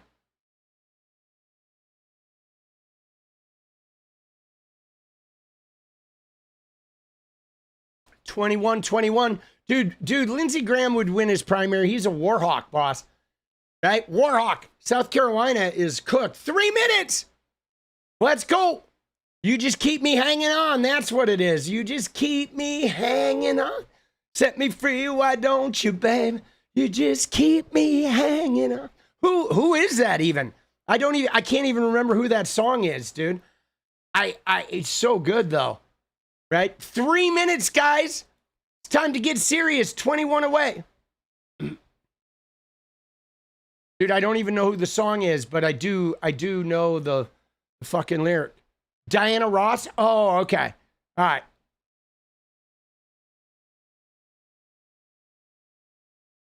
Let's go. Let's go. It's Diana Ross. Yep. Yeah, no, that's it. Dude, 3 minutes. 21, baby. Let's go.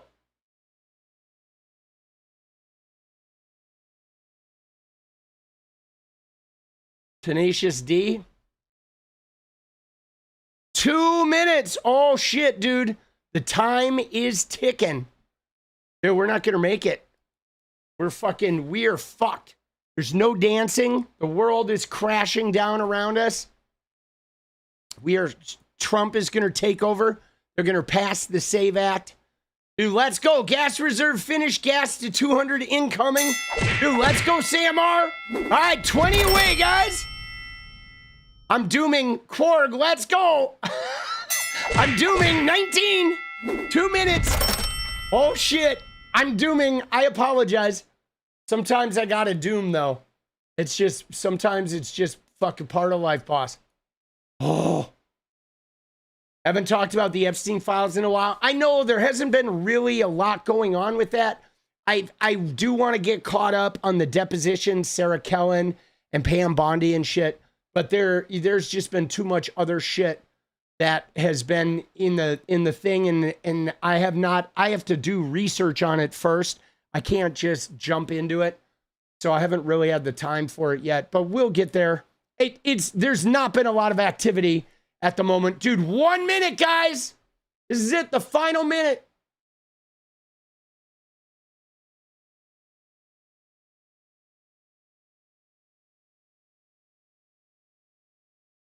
Dun, dun, dun, dun, dun, dun. Dude, Kids in America was a good song, dude. It was a good tune. 1 minute.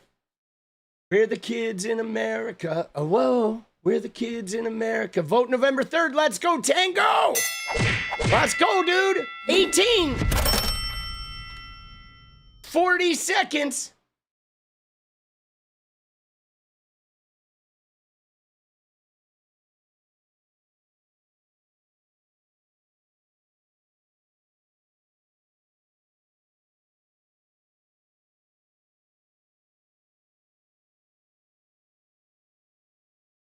$18, 20 seconds. All right, we're not gonna hit it. No dancing. It's all right. We'll reset it, dude. 17. Let's go, Sam R. Appreciate you, boss. You're fucking quarterback. And 5, 4, 3, 16. Let's go. Paula, let's go. There you go, woke Nate. All right, so we almost got half. So we'll just fucking reset this, and then we'll go back to the work.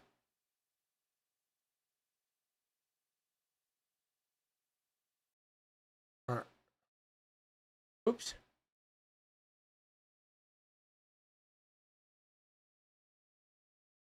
Give me 1 sec here. I fucking accidentally erased my window. All right, there we go. There it is. There we go. Get it off top chat. All right, there we go. All right, there we go. There we go.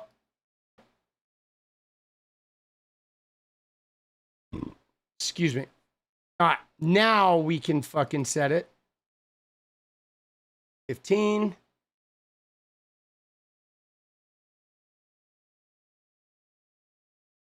Do it for 15 minutes. All right, perfect. See if we get it. We'll keep going. We'll keep plugging away, guys. All right. Next up, here we go. Maine. Let's look at Maine, guys. Now, as predicted, we knew Maine was going to be a bloodbath for Janet Mills and David Costello. Look at that, dude. Graham Platner, 72% of the vote. But guys, what I want to draw your attention to here, we're not surprised that Graham Platner won 72% of the vote. Okay, none of that is a surprise whatsoever. Okay, we knew he was going to bang it out. I didn't know it was going to be that high. Janet Mills had dropped out. She was having no trouble. She was having a real problem fundraising.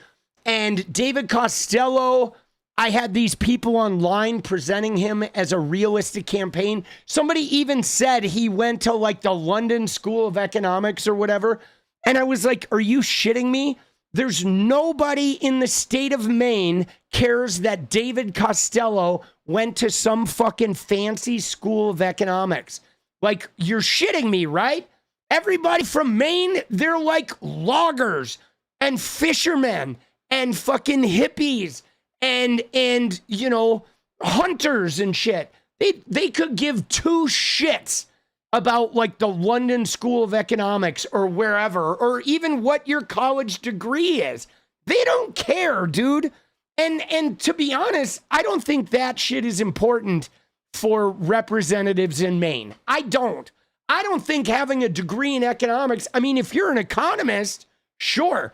But like, your legislators don't need to be economists. They need to be people capable of hiring good economists. You know? I mean, dude, it's just stupid. You know, we do need some working class people. But anyway, what I think was interesting about this, guys, is the fucking turnout. Okay? Because look at that shit. There's 177,000 people voting in the Democratic primary for Senate. And that's 80% of the votes. Okay? So that means there's like over 200,000 Democratic voters turned out for the primary for Graham Platner. Almost like 200,000, okay? And a small handful voted for these other people. But dude, you ready for this? If we go back to Susan Collins, okay, in 1994 primary? Okay, or when was it? 6/24/98. Or no, 96. Okay, you ready for this? If we go look at the 1996, this was Susan Collins' first election. Okay, and look at her in the primary, dude. 96,000 people, Republicans, showed up in the primary. Okay, in her first election. And if we look at, let's look at 2020. Okay. The 2020 primary, I don't know if she was contested. But again, this was a record election. But look at this. In her primary, you know, she held a primary because somebody was opposing her, but like 88,000 turnout. Okay. In the 2020 election, the total turnout was 800,000. This was in the biggest presidential election ever. Okay, 800,000 people turned out for a presidential year election. And dude, 200,000 people just turned out for the Democratic primary. That means if you figure around 400,000 votes to win this thing, that's like half of the voter turnout for a fucking regular election turned out to vote for Graham Platner in the primary. To me, that's like huge numbers, guys. Okay? That is pretty crazy fucking numbers for a Senate primary in Maine in a non-presidential election year. That's wild, guys.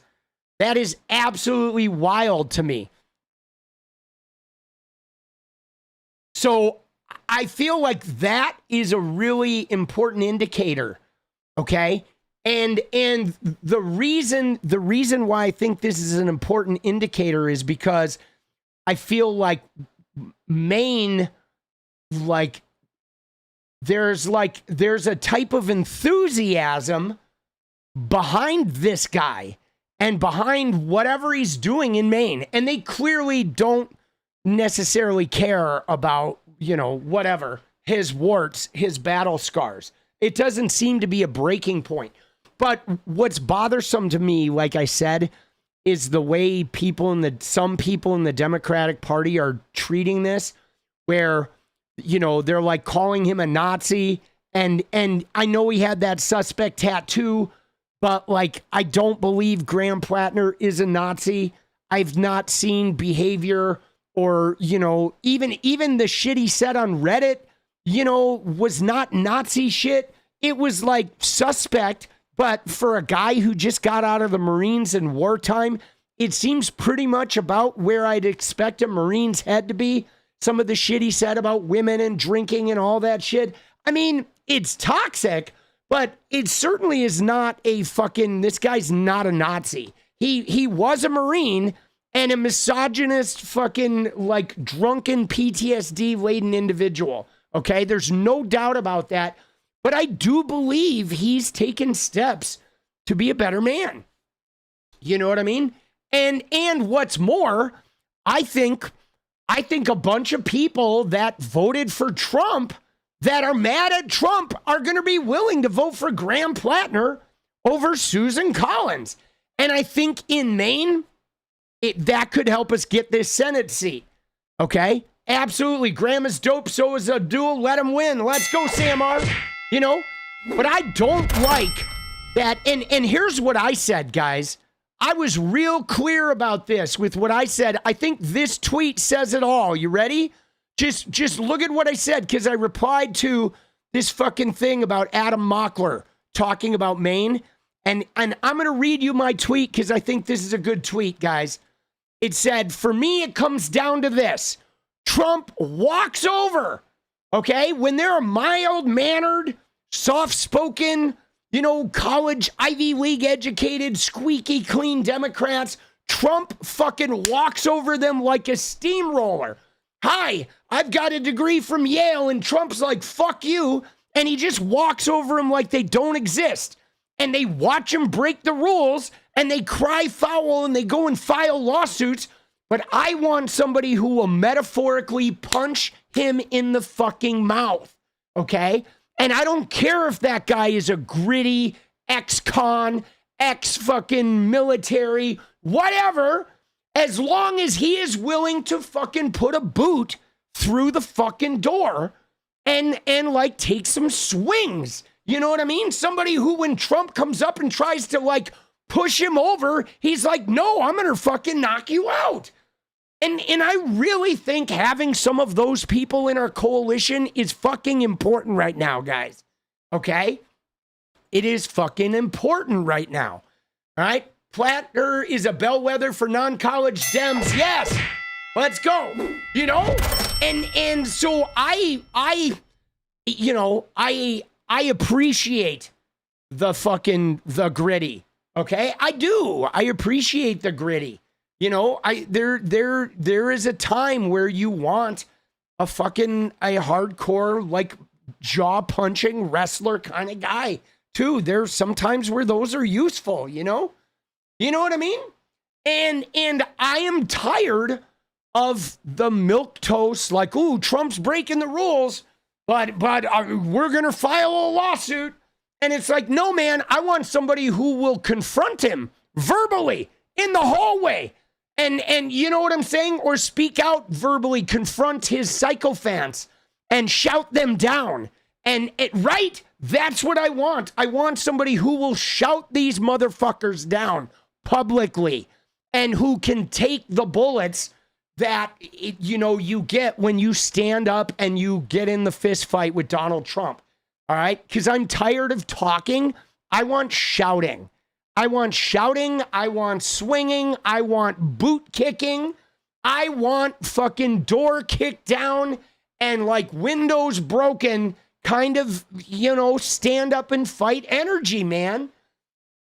And I'm tired of this intellectual, right? I am tired of intellectualizing the battle with Trump, and I want some real bravado, okay? I want some SEAL Team 6 kind of shit to rain down on these motherfuckers, and especially if Trump is going to try and hole himself up in a ballroom and not leave, okay? I want some SEAL Team 6 motherfuckers, some guys that if there's another J6, they're not running down the hallway, they're grabbing their fucking gun and going, let's fucking go. You know what I mean? That's what I am talking about. And so I do see a place for a guy like Graham Platner, especially since it looks like the people of Maine like this guy. And I like the fact that he's speaking up about healthcare and billionaires and the Middle East wars and all of these motherfuckers being corrupt, you know? Let's go get it, LFG. Thank you, Sam R. 4 minutes, guys. 12 and 4, baby. I'm on a Platner roll. Do it for Graham. Let's get that dance party for Graham. And you ready? You ready, guys? I didn't even like Graham Platner 8 months ago. I was like questionable about him, guys. I was. It took me a while to I had to really look into this guy. At first there were things that, there were issues I had. Of course I had issues with the tattoo. Of course I had issues with the comments in Reddit and the fancy private school. But after looking into him, I'm like, if I'm going to have a fight with Trump, trying to get Trump out of the ballroom, I think I'd rather have Graham Platner on my side than fucking David A. Costello.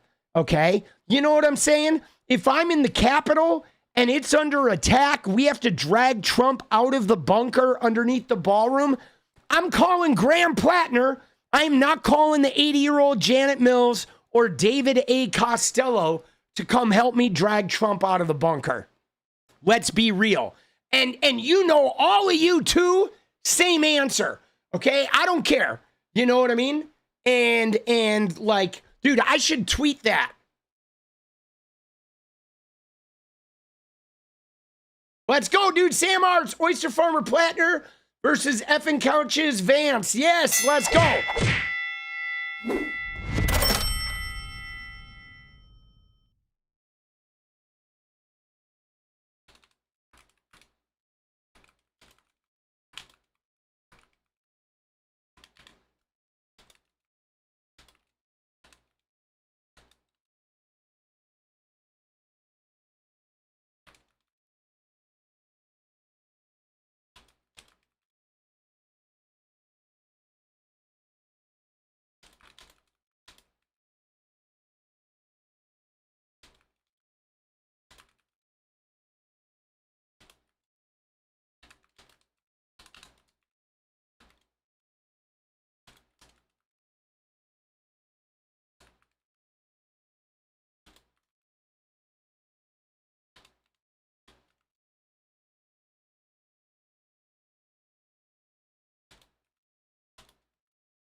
I'm going to have to shorten it.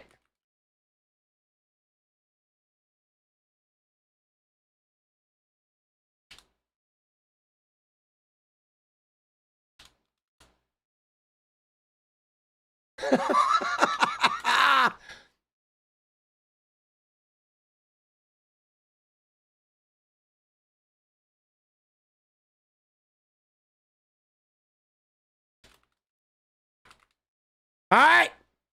There it is. There it is, baby. Boom. It's true, guys. Okay? It is true. You know it's fucking true, guys. Dance party canceled? No, we need like 10 more. I guess technically we need 12, but we'll get it, right?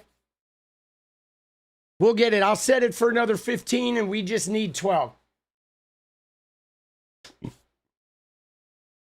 Let's go. All right, there we go. But that's the truth, dude.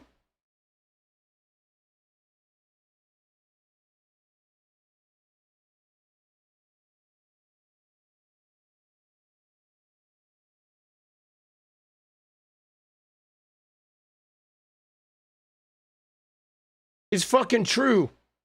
That shit is true. That shit should go viral. It probably won't, but it should. All right. I think every tweet I do should go viral. All right, here we go.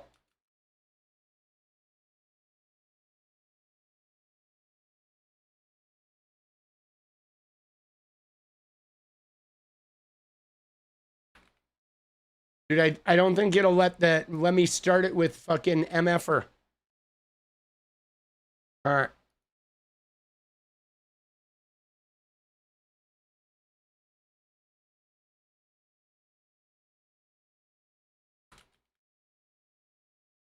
There we go.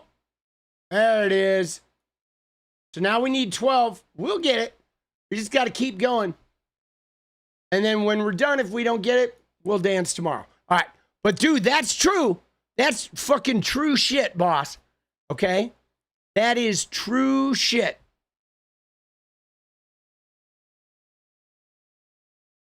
Dude, yeah, so Janet Mills, she did not win anything. Dude. Giant risk. Dude, I don't see what the risk is, guys. I just don't. I mean, I guess I do see the risk. Because the risk is they're all worried that Republican Oppo has some crazy shit that they're waiting to come out. That there's going to be a grape charge. There's going to be some fucking obscene shit or whatever. And Graham Platner has said, no, there's not going to be. But he had also said before, no, there wasn't going to be anything else. And they keep digging up other shit. So, like, all right, there's a risk. But there's also a possibility that, like, the people of Maine just aren't going to care. And they're going to vote for him anyway, the same way that, like, people voted for Trump, not caring. Okay? There is a possibility that the people of Maine just are going to pick this guy, even if he's a bastard. Okay? And you know, I've heard people say, well, him being a bastard's going to affect all the other races. But, like, I'm not sure that's the case. Because I really think right now, if there are any Dem voters that are going to not vote for their local Democrat because Graham Platner's a bastard, then you don't care about fascism and you're a fucking cuck anyway. And we were never going to win with your dumb ass anyway. You know what I mean? Like, you know, like I don't like Marie 𝗙cie𝗶𝗆𝗆 up in Vancouver, Washington. But I'm not going to, like, not vote for my Dem because she's an idiot or because Fetterman was an asshole. It's like, if you are not voting for your local Dem because Graham Platner, you think he's a douche, then you're a fucking wuss. And you're just going to sink the goddamn party anyway. So I don't want to hear that shit because it's war right now, okay? It is war, all right? And that means some of our warriors might not be the greatest people. But right now, guys, do I want great people? Yes. But would I rather have a person who's not a great person, but he's ready to take some swings and kick some ass, than a great person who's just gonna like moderately fight back? Yeah, it's true. I would rather have an ex-con who lived a very imperfect life and maybe was a total douche. I would rather have him on my side right now to fight Trump and these MAGA shitters than a Harvard-educated fucking, lawyer's assistant, okay? I'll be honest about that. As long as they're not, like, I don't want anybody who's, punching women in the face or committing domestic violence. I don't want anyone that's raping women or kids. And I don't want anyone that's engaged really in large-scale fucking financial fraud, but, like, dude, short of that, if you, used to be kind of misogynist and you're better, you're working on it now, or you were a bad boyfriend or husband, or, you had a drinking or drug problem or whatever, you got in some bar fights, you used to have a hair trigger temper. If you're better now and you've like addressed some of that shit and you're ready to fight for the cause, like I'll take everybody right now. But I do want fighters, okay? I want fucking fighters, guys. Okay? I do. I want fighters, guys. If Pratt was smart, he would have run as a Dem. No. Yeah, he wouldn't have, Worthy, because if Pratt had run as a Dem, he would have had to have Dem policies. Okay? And if he had Dem policies, he would have never had any fucking support. Right? You know what I'm saying? I mean, there was really little that Pratt could do. There really was. Pratt was like, he's a fucking disaster. But dude, that Trump endorsement though certainly fucked him. That was the kiss of death, bro. Dude, he should have called Trump and said, don't endorse me, right? If he was smart, he would have called Trump and said, I want you to warn against me. I want you to like call me a leftist. Okay, that may have fucking helped him a little. But yeah, man, I don't know, dude. And like for me, guys, I just, I just don't think now is the time for us to be trying to win character battles. Okay? Rocky Balboa shit, imagine Medicare for all, let's go. Yeah, you know what I mean? Sam R, let's go, baby. All right, so we need fucking, dude, why is the counter not working? All right, so we need 11 remain, guys.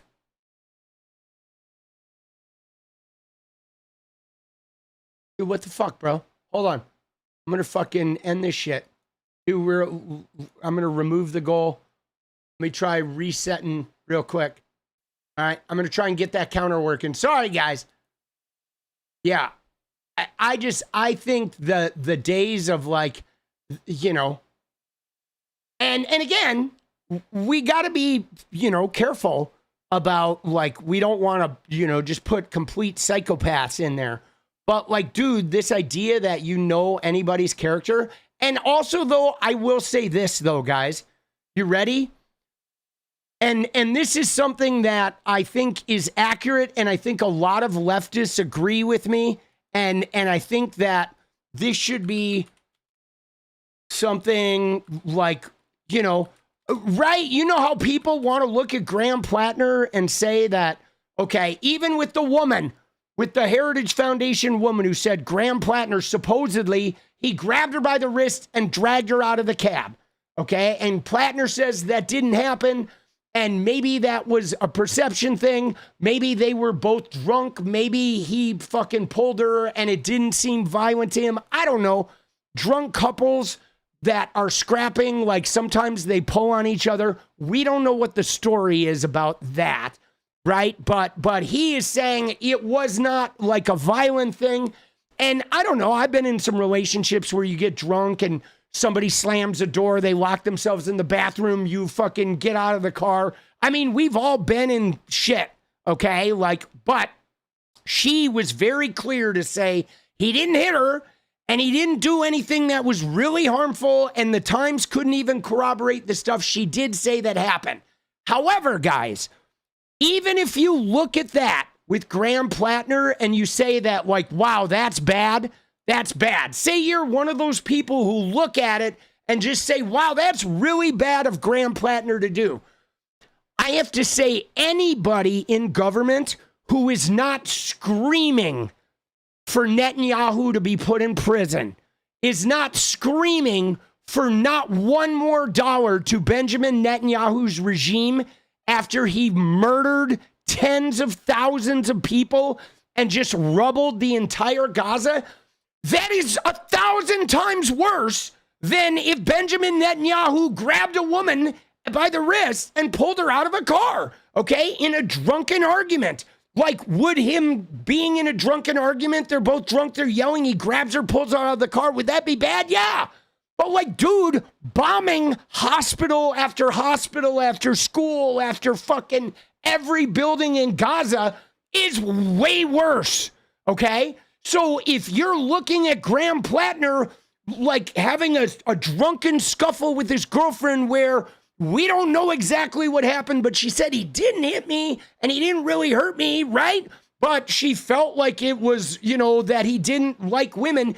If you think that is bad and you don't think us funding the absolute demolishing of Gaza and all those dead school children and the fucking all the buildings being rubble, you don't think that's 1,000 times worse, then you are fucked up, okay? There's no way that you can't tell me that what funding Netanyahu is 1,000 times worse than anything that Graham Platner has done, supposedly, up to this point.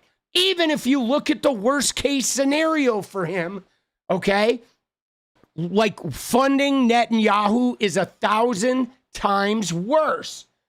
There's no ifs, ands, or buts about it. So we need to like check ourselves, guys, because funding Benjamin Netanyahu is like the most murderous, toxic, anti-humanity, inhumane, fucking the country, the world, and everybody, the fabric of humanity. It is like the worst fucking thing that we could possibly be doing with our money, okay, is funding that evil, degenerate, like violent and imperialist motherfucker, okay? And funding him while he just sets fire to the whole goddamn region and thousands of innocent kids and wives and brothers and uncles and grandfathers are dying and all the buildings are gone, all the colleges are gone, the hospitals, the schools, everything, all the infrastructure, people living in tents and they're still attacking them and raping them in jail and shit. And you want to argue about like a couple, like a drunk couple having a scuffle at the door in their apartment? Like, seriously, fuck you. Seriously. Like, anybody who wants to have that argument, like, fuck you. Like, you have lost the plot, okay? And that is what baffles me, is everyone will no but to the Benjamin Netanyahu war machine. And this has nothing to do with Jewish people.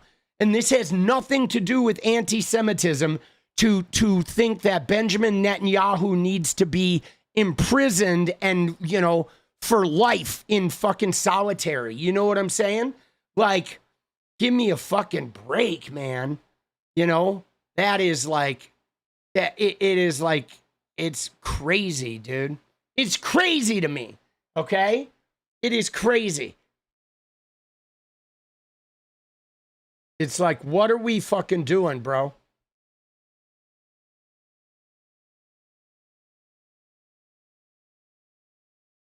All right. We're gonna try this again because the fucking counter is being a weirdo. Listen to a speech from tonight? Yeah, you know, let's do it. We'll listen to it, guys. And then we'll fucking move on to some shit. By the way, this 𝗙cie𝗶𝗹𝗀 guy, he blocked me too. He blocked me because I called him a fucking prick. Right? And I was right, though, too. I mean, I called him the fucking prick at the end of a statement. And he blocked me, though, because I called him a fucking prick. Right?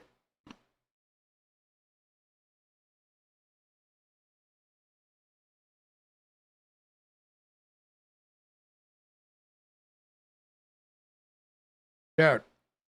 Add him to the pile of bands? Yeah, no, I know. He's one of many, guys, right? All right, there we go. Now we're going to try it. We need 11, guys. We need 11. Let's go. There it is. 11 away. Let's go. Lucky number 11, guys. Let's get it. Dude, I want to dance, boss. I need to dance. I must dance. I must dance for humanity. All right, let's watch Platner's speech. Is it on Twitter? Imagine it is.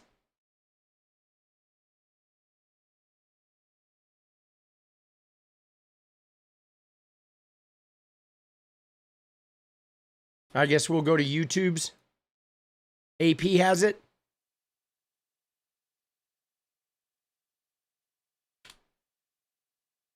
There it is. This is it. All right, here we go. 23 minutes. Let's watch it.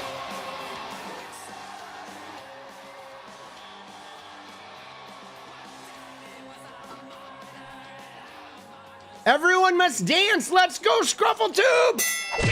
Let's go, baby. See, the thing about this, guys, hey, dude, rock on, dude. Let's go, Icy Bird. Let's go. See, the thing about this is like Maine. I feel like most of the people in Maine are like Graham Platner, guys. You know what I'm saying? Like they just are like him. You know, that's what I think. I think everybody there is just like that. You know? Bibi loses, Gaza wins, Trumpy and Pine Box now. Let's go CMR. This music is great.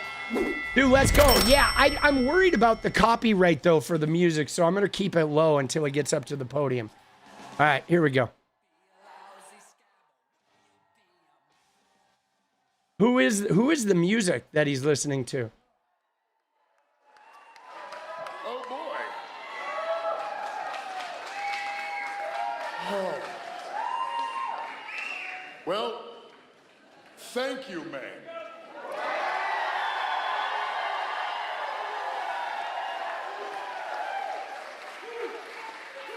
Thank you all very much. I want to thank my mom and my dad, who have loved me unconditionally for 41 years, even when it wasn't easy. If you believe, as I do, that we can change our politics and change our country, then you must also believe that people can change.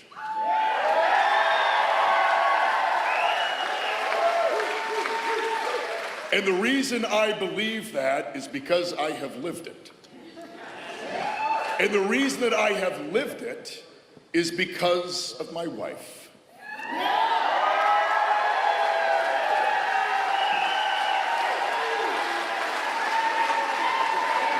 Let's go, let's go.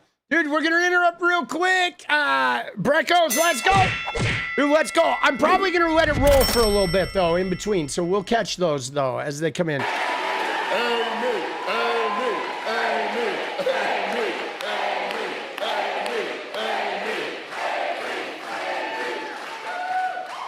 Amy Jane, you are my best friend and the love of my life. And thank you.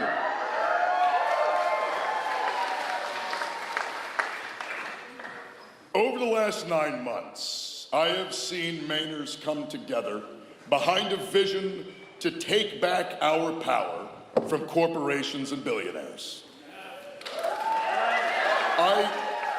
I love every single one of you, everyone who has shown up at a town hall, who has knocked on a door, who cast their vote, not for me, but for a vision of a life in Maine that you can afford.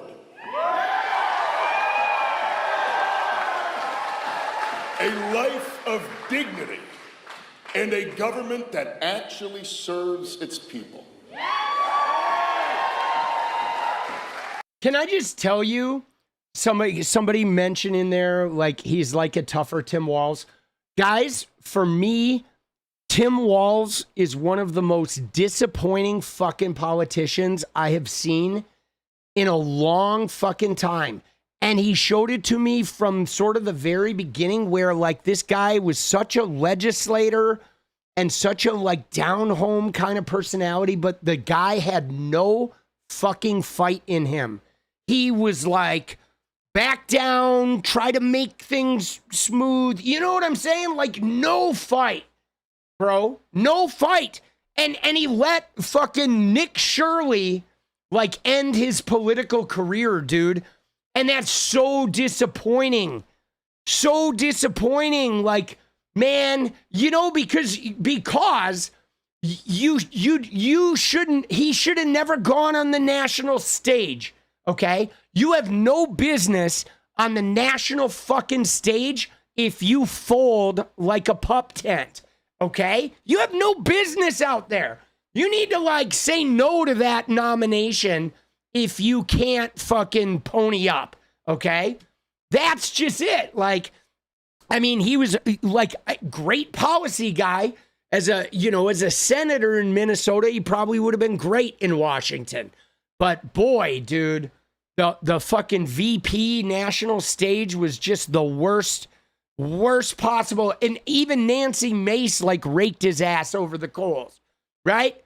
And he did have a lot going on in the state, but I think it's just his personality, Philip. I think he's just too nice, okay? He's too nice. And that's it, guys. I hate to say this, but like, you got to be kind to be a politician, but you don't want to be nice, okay? Nice guys are not going to make it out there in national politics, all right? You want kindness, but you do not want to be fucking nice. You got to be prepared to take 1,000 arrows and to be able to like turn them back on the people that are shooting them at you. You have to. You know, if you're going to go national, you have to. To be a congressman, fine. You want to be a governor, fine. But if you're going to be a senator, if you're going to be a VP, if you're going to like become a national profile guy, you got to be able to swing, you know? And he was so good with his speeches, but once people started attacking him, he would like get all like deer in the headlights, man. I want to thank our incredible campaign team and all 15,000 volunteers. Yeah. Last thing I want to say is Tim Walz, though, is it's too bad, though, because I really liked him as a human being. Like, I thought he was a great human being with great policy and really witty and funny when he was doing a speech. But he just couldn't fight. He just couldn't fight gritty, spitting in their face, throwing punches, knockdown, drag out, knee in the gut, kind of like political in the arena reporter calling you a liar and you wriggling out of it and turning it back. He like couldn't do that shit. And that's hard. That's hard, man. You know?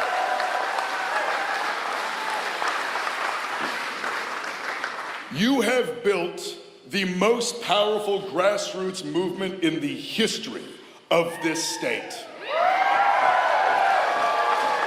This is because of you. And when we finally defeat Susan Collins,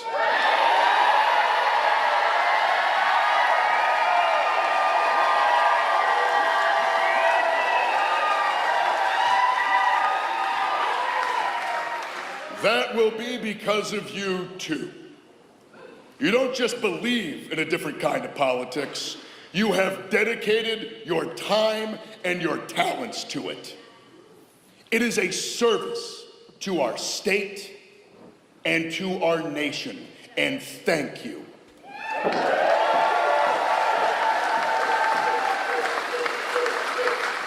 I also want to thank Governor Janet Mills for a lifetime of service to a state that we both love. We are eternally grateful. See, this is another thing too, guys. You ready? I want to point this out. At this particular moment in time when there's been a lot of division, a lot of MAGA, a lot of Trump shit, but I don't recall Graham Platner ever saying a bad word about Janet Mills, okay? He did not campaign at all by slamming his opponents. He campaigned by delivering a platform and something to fight for, okay? He slammed Susan Collins, he slammed billionaires, but he never slammed his primary opponents. And he also had voted for Susan Collins before, which, all right, is that suspect? Sure. But there was a time when Susan Collins presented herself as a middle of the road, early Nancy Mace type Republican. And she wasn't going to just rubber stamp Trump. So the thing is I guess this guy is in Maine, he's not created enemies on either side of anything. And yeah, Angus King is an independent. So Maine has a sort of I don't know, they're not hardcore. Their ethos is sort of that middle of the road kind of shit. You know what I mean? So I don't know. We'll see.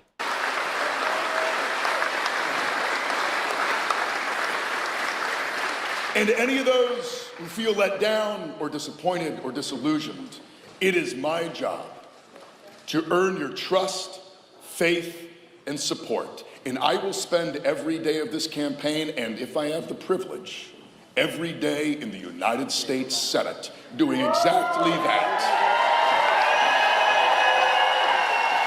All right, let's go, guys. 4 minutes. All right, let's get this dance party out of the way, and then we're going to watch the rest of this. Dude, we got to go. We got to get it. Get it.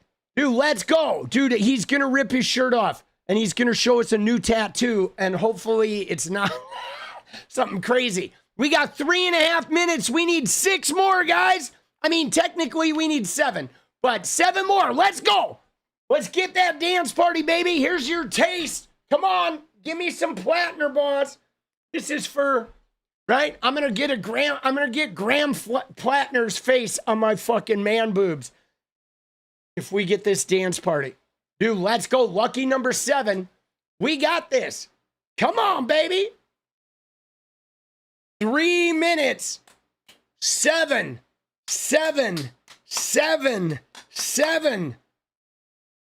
We fucking got it. There we go. 6 away. Let's go. Dude, Steph Sells bringing it home. Now we need 6, baby. Let's go. 2 minutes, 2.5 minutes. Dude, easy peasy, dude. We got this. Do it for Platner. We're dancing. Lucky number 6. Dude, Susan Collins, I think she's going to lose, boss. I think that's really what everybody's worried about, is that she's going to fucking lose. And I will tell you, though, I'm paying very careful attention to Graham Platner's campaign. Okay? I am, because I feel like he is showing a pathway for, people with no political pedigree on how to run. Okay? Dude, 2 minutes, guys. This is it, baby. There we go. 5 away. Dude, Nameless, let's foment on the dance floor. Dude, we're going to. Let's go, boss. 5 away, dude. 1 minute and 45 seconds. 4 away, Steph Sells. Let's go. Dude, and then there were 4, baby. 4. Oops, not 43. 43 would be good, but let's just get 4. 4, baby. Oh, 1.5 minutes. 4. Dude, that's like 2 to Trump's gut and a fucking, right? Me hitting you, you hitting the floor. Lucky number 4. Just kidding. No political violence. This is metaphorical boot kicking. Dude, Nameless, let's go, baby. Steph, let's go. 2 away, guys. And then there were 2, boss. And then there were 2. 2. Kim, let's go. There it is. That was the 10. Now we need 1 more because it was 11. And there it is. Samar brings it home. Let's go. Oh, shit, dude. Dude, I almost hit the floor. I hit the wrong button, dude. Whoa! Jesus! Dude, I thought it was a Trump rally. Shit. All right, you ready? Let's go. Let's finish Graham Platner here. Let's see what we got. All right, come on, Graham. It is deeply humbling to stand here as your Democratic nominee.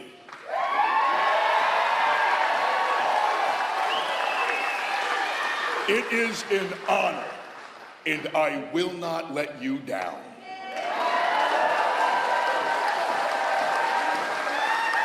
Until recently, I thought that harbor master would be the height of my political career. It now appears that things have changed. But it's funny, this morning was a normal one. I woke up in my home, just a few doors down from the house I grew up in. Amy and I shared a pot of coffee. We walked our dogs on the same road that I've spent most of my life on. We spent the afternoon knocking on doors and getting ready for this evening. And then we drove down here to Blue Hill, where I was born. Born on a maternity ward that has since closed. Yikes. I am a son of rural Maine. I was a kid who picked blueberries under the July sun, and then one day, I was a kid who signed up and left to fight for his country. And when I returned, I carried with me the weight of forever wars and the struggle and the alienation that came with it. But I'm also a lucky one who found his way back, who found a living on the sea, in a home, in a community that offered love and redemption. Redemption is not just some simple or easy destination, it's a journey. I've made mistakes in my life, mistakes that I regret, that I live with, and that I continue to learn from. And I'm still far from perfect. But every day, I wake up and I try to be a little bit better and a little bit kinder than I was the day before. And if you give me the chance, I will be a senator for the people who cannot afford to buy a senator. Dude, that was like...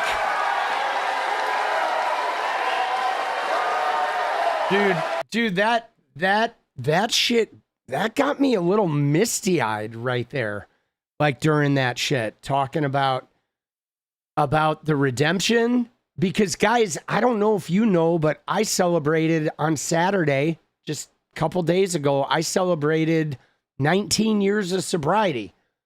And let me just tell you, like, I hear some of this shit about Graham Platner and whatever, the drunken arguments. Dude, I've had many of those relationships, okay, of like toxic, 2 drinkers, 2 drug users. I've done some shit that if I ever run for office, you're going to hear stories. You're going to have people that would fucking come out of the woodwork and they're going to say shit like this about me. But like, I too have experienced redemption, and I too have experienced like healing trauma and taking that small town, like hideous alcohol soaked upbringing where I was sexually abused and there was physical and sexual and emotional abuse in the house, and like turning that shit inside out and becoming a better human being, and like not being defined by my worst moments when I was a traumatized alcoholic and or drug addict. And so like redemption is possible, and I am living it, you know? And when I hear him talk, I believe that he's living it too, man. And you know, I don't know, it's pretty powerful, dude. He really like, it really hit me. And thank you guys for all the congratulations in there. I do appreciate it. I've seen him. I do appreciate it. But one thing I want to say is I have lived in small towns. Okay. I lived in a 3,000 person town in Wisconsin where we had to drive 50 miles to go to Kmart. Okay, you'd have to set a Saturday aside to drive to Kmart, okay, to get like school supplies. And like the people in those towns were like alcoholic, like struggling. Okay, there was a lot of like bad behavior, not because there were bad people, but because there were really fucked up people carrying a lot of trauma and really struggling, you know? And let me just tell you, like, redemption is possible. First EMDR session tomorrow. Let's go, Ingrain. Let's go. Dude, congrats. Dude, EMDR saved my fucking life. And let me just tell you, dude, Ingrain, I feel like I needed some EMDR after that. I lived in Elkhorn, Wisconsin, boss. Elkhorn. And Watertown, when I lived in Watertown, it was 11,000 people, okay? And Elkhorn was like 3,000, whatever, 500, something like that. It was 3,500, 3,600. And Elkhorn is the town that I'm talking about, all right? Watertown had a Shopco, okay? So once we lived in Watertown, we didn't need to fucking, right? Watertown had a Shopco, and they had like, you know, they had a little municipal airport. Like Watertown was weird because it was 11,000 people, but they had a little airport because there was actually a lot of money. And yeah, Elkhorn was near Alpine Valley, and that's like East Troy, right? Elkhorn and Delavan, okay? Elkhorn and Delavan were close by, and then East Troy was by Alpine Valley going out towards Milwaukee. And then Beloit, there was also Lake Geneva. My sister Cindy worked at the Playboy Club in Lake Geneva, and Lake Geneva was also where TSR was, the start of Dungeons and Dragons. Shopco in Watertown is a storage place. Oh, fuck, dude. Dude, my half-brother, okay, you ready? Momentary slip here. My half-brother, one of the ones who sexually abused me, he broke into Shopco when he was like 13, dude. He smashed out the fucking glass windows of Shopco and went in there and just started stealing shit and got arrested. I mean, he was fucked up, dude. Dude, our family was fucked up. But, oh man, dude, it was crazy, dude. Dude, you saw Stevie Ray Vaughan? No way, dude, at Alpine Valley. That's wild. Yeah, man. So, dude, I don't know, dude. I just know what that small town world is like, guys. You know what I mean? It's hard. It's a hard life. And a lot of people never get that redemption, guys. You know what I'm saying? Don't want to sound like a dick, but fuck him. Yeah, no, 𝗙cie, fuck him. But let me just tell you too, just for the record, I'm not going to go into the details here, but I had two half brothers that sexually abused me when I was in first and second grade. One of those half brothers, the one who broke into the Shopco, is in prison in Wisconsin, okay, in Oshkosh, and he is like committed some sex crimes, and he is being held in Wisconsin under what's called a 980 law. They have a law that if you're a sex offender and you reoffend, they can hold you until you're rehabilitated. So he will likely be in prison for his whole life. And then the other half brother had been in the Navy for 20 years, and he had a schizophrenic break when he was like 35, where he heard voices that said they were writing he was a child molester on his car. That was like when I heard that story from my mom, is when I first started having the memories come back. And so he is now medicated and like suffered with schizophrenia. So let me just say that I turned out great. Okay. The two abusers, they're fucked up. Their life sucks. And let me just tell you, it sucks to be abused, but if you're abused, you have an easier path to healing and to getting right than the offenders.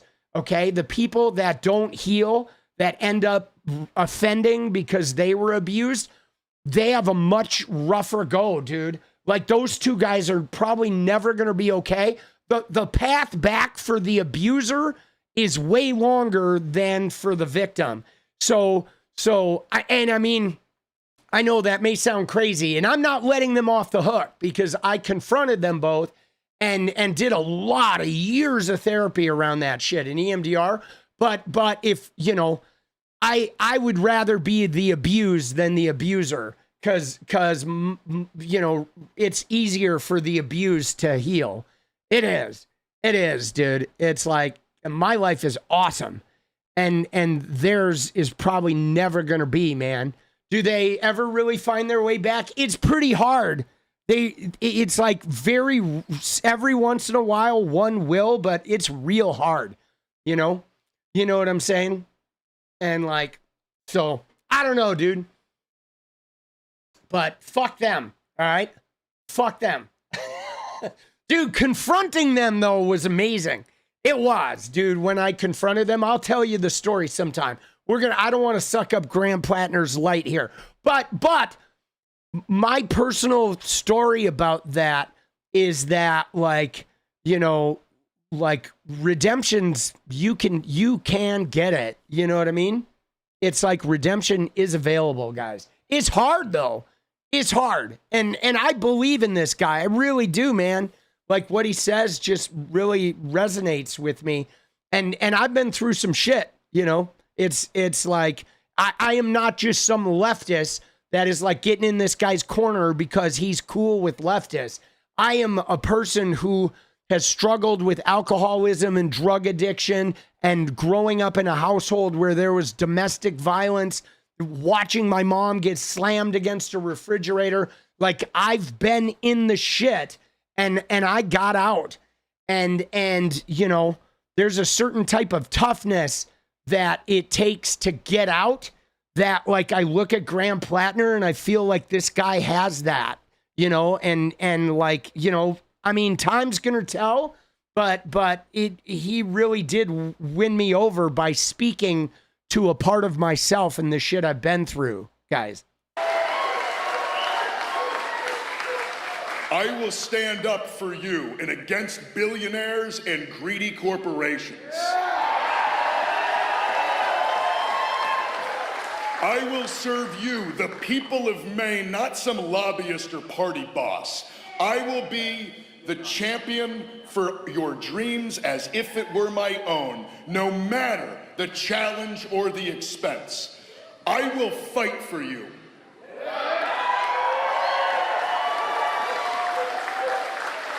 I have been willing to die for my country. There is nothing that I will not do for the state of Maine.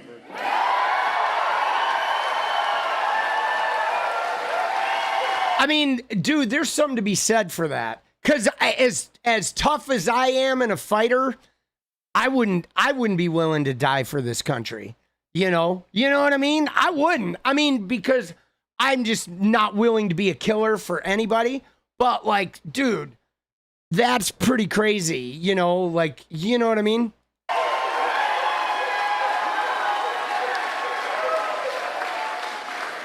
You have lifted me up. You have had my back. This is the state that raised me, and this is the state that saved me. Now, I am not a deeply religious man, and yet I cannot help but think tonight about a hymn. I once was lost, but now I'm found.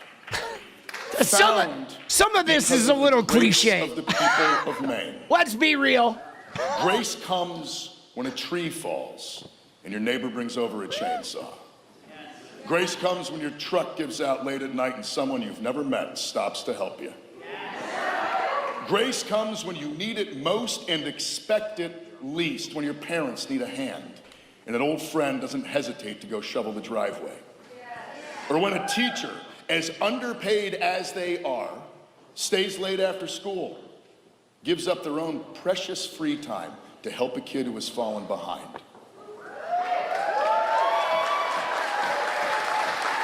Grace is not inevitable, but here in Maine, sometimes it feels like it is. And that is something I will never take for granted. It is a mighty gift, and one that I am committed to extending outwards. Maine, I love you. I love this state.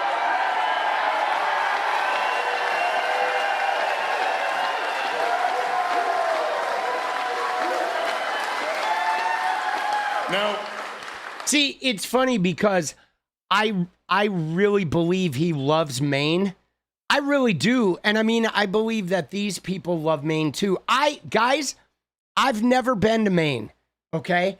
I have been in every state in America except for Maine and Alaska, okay? I have been in every single state except Maine and Alaska. I have played rock and roll in every state except Maine, Alaska, Hawaii, South Dakota, West Virginia, and Rhode Island, okay?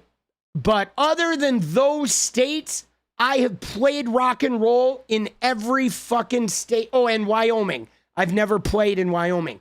But I've been everywhere. I've never been to Maine, though. I never got up that far. I have known a bunch of, like, tree huggers, hippies, fish heads, and you know, like, you know, climate activist people that were from Maine, okay? So I've known people from Maine, but I never went there. I never really wanted to go there because it seemed a little backwoodsy for me, a little, you know, I don't know, a little northern woodsy, right? Have I heard of Franklin Scandal or Finder's Cult? I have not. But when I see him, I believe he loves Maine. Now, you know what I mean? I don't know. It's pretty crazy.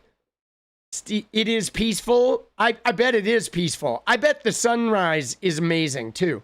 But now the national pundits, the political establishment, they keep looking for that one story, that one headline, that one moment in my life that they can define the campaign by. But in trying so hard to understand me, they failed to understand that this is not about me at all.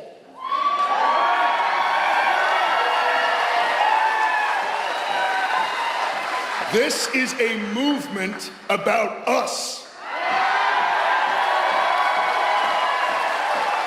About the far too many working far too hard and struggling far too much at the hands of the ruling class.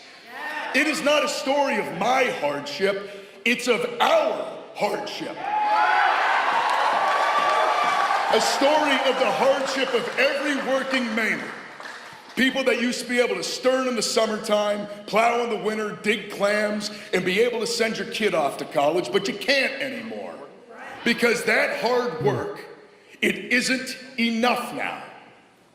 This story, the story of this campaign, it's not about how the political establishment counted me out.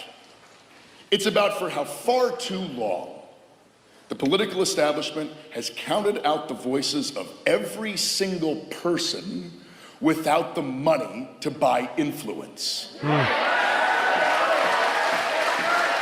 Dude, it's true. Like what he said there, I know he's talking about whatever digging clams, but like, guys, you know, forget the digging clams for a minute. And do you know who Colonel Michael Aquino is? I do not.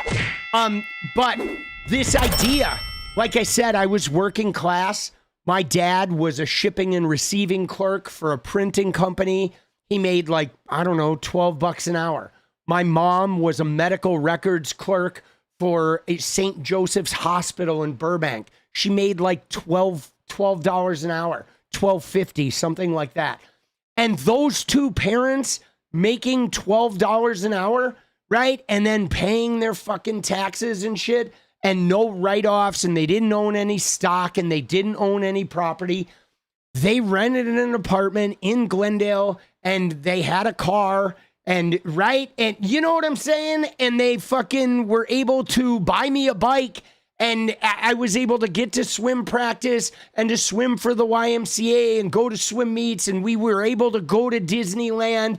And we were able to have like, I mean, we were still fucking poor. Like, you know, I mean, we had less money than I have now by a long shot, but we were able to live like, you know, it wasn't like I was choosing between, you know, a pair of jeans and eating a meal. Right? We were lower middle class. But like, dude, two parents making $12 an hour right now with a kid in Glendale, California, you ain't going to be lower middle class, okay? You're going to be fucking piss ass poor, man, you know? And I mean, dude, that's crazy to think about, that you can be a hardworking full-time worker in America and not even be able to afford to fucking raise a kid, okay? Like now, you can have two hardworking parents working full-time and they can't even afford to send their kid to college. Dude, my parents, I went to UCLA, guys, with two parents making $12 an hour because why? UCLA was $1,500 a year, okay? $1,500 for California residents, right? You know what I'm saying? Like, because we used to fund education back then. State schools were free for California residents. There was no tuition. You paid $455 a quarter, right? And my parents had health insurance and the insurance covered me. And you know what I mean? And like now, dude, now you got shit, bro. Okay? There's like shit now. And so like that's fucked up. You know, it is fucked up that you can't afford to live anymore now. And it's fucked up that we have a bunch of politicians that are not dropping everything to make it so you can afford to live. In fact, they're making AI videos about James Tallarico being trans or whatever. Or they're making up shit about rigged elections. They're paying for wars. They're having UFC fights on the goddamn White House lawn. While meanwhile, you can get out of college, right? Like I know a friend of mine's kid graduated from college and he's got a degree, and him and none of his friends who graduated college a year ago, not one of them has a goddamn job, dude. Because there's like nothing available, man. And they're fucking sinking and they're fucking scared, man.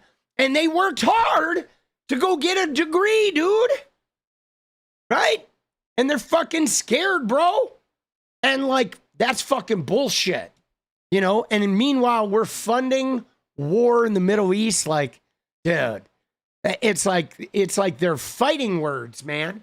You know what I'm saying? They're fighting words from our elected officials. Like, bro, it's like, what are they fucking doing? But they don't know Maine.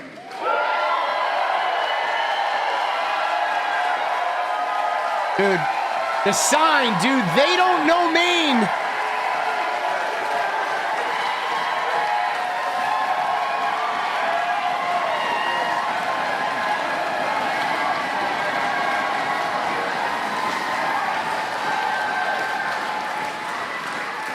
Those who think we can be fooled by a handful of billionaires, who think they can just buy elections like they buy yachts or other houses.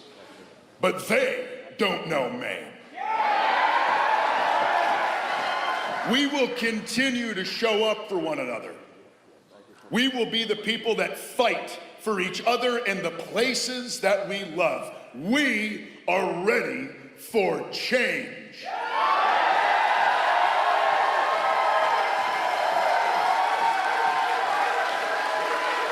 And they will try to make this race about everything other than what it absolutely is, a simple choice for who will represent us in the United States Senate.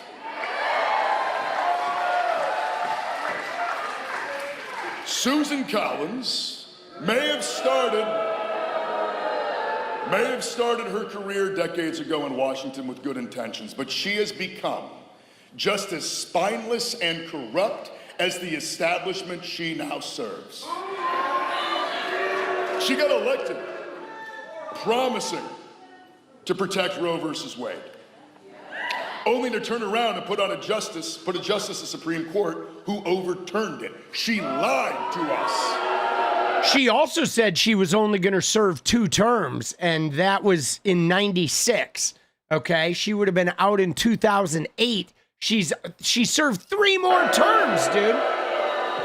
Susan Collins has used her privilege and power to funnel $60 million in federal contracts, $60 million of our tax dollars, to her lobbyist husband. Yikes. If that's not corruption, I don't know what is. It is. Susan Collins has gotten 21 times wealthier just in the last 15 years. Has anybody else gotten 21 times wealthier since Susan Collins was elected to office? Does Maine have 21 times the schools and hospitals? Yeah, yikes. No, we have less. Susan Collins is getting rich while we're getting screwed. The last time she ran for office, she received more money from private equity than any other member of Congress, including some of the same private equity companies that shuttered the mills here in Maine. Jesus, dude. And ever since then, she has stood by and done nothing while they have bought up nursing homes, local businesses, the last of the houses we could afford, stripped our communities for parts. Hell, they bought the Boston Red Sox. Dude, stripped our communities for parts is like so, it's so spot on, dude. Because like, I think private equity is one of the #1 most brutal things. If you really want to look at why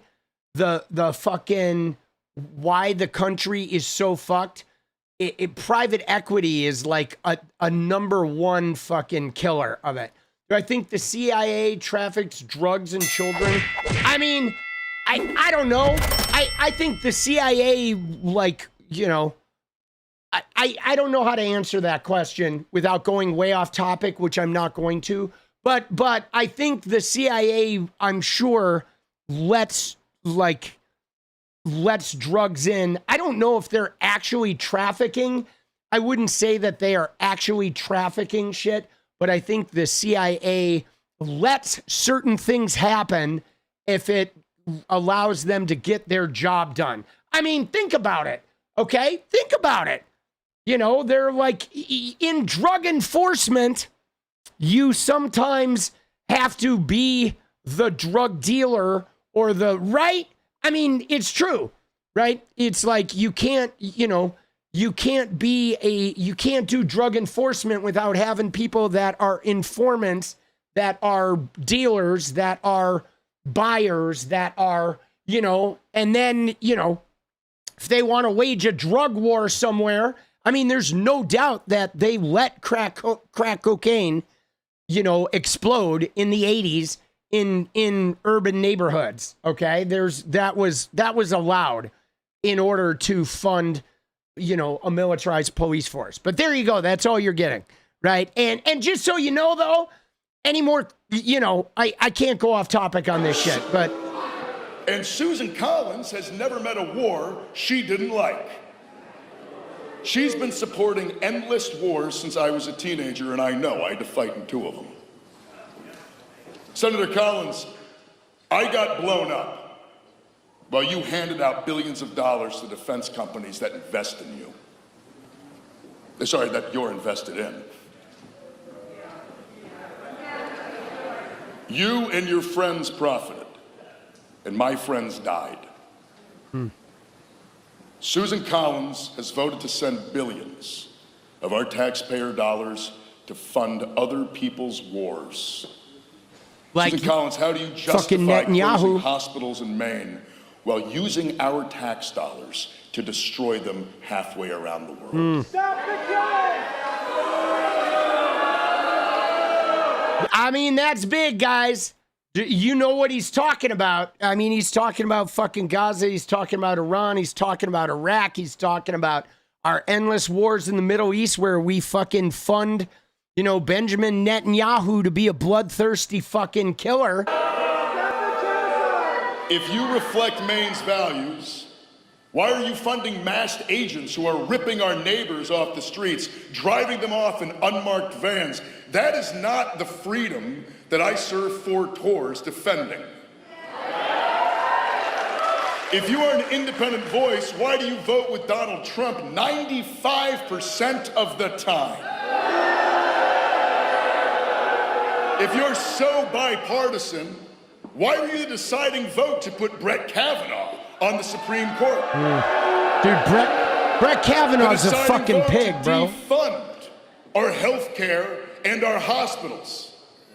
Why did you rubber stamp the greatest redistribution of wealth from the working class to the ruling class in the history of our nation?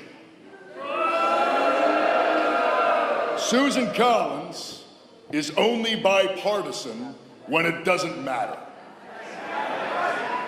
Dude, see, I'm glad you mentioned Ukraine because, guys, there is a difference between Ukraine, right, Zelensky, and Benjamin Netanyahu, okay? In Ukraine, Zelensky was invaded by a foreign power.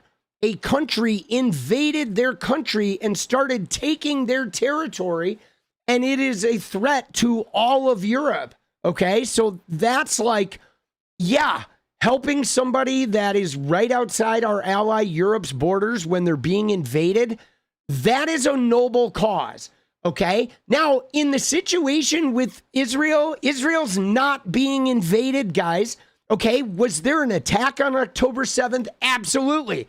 Was it hideous? Yeah. So go find the people that committed the attack and prosecute them or kill them or whatever. But to take an entire region and put it to rubble, right? Like, and now they're fucking fighting in Lebanon. They're going into the West Bank. I mean, give me a fucking break. Okay, Israel is the aggressor. It's not like they're just attacking. They're not just punishing the people who attack them. They're literally like aggressing and raising entire fucking regions. Susan Collins calls herself the gold standard of common sense. Common sense would be Mainers not having to choose between seeing a doctor or paying your mortgage. Common sense would be banning billionaires from buying elections. And it would also be giving workers the same seat at the table as CEOs. Common sense would be a minimum wage that's a living wage.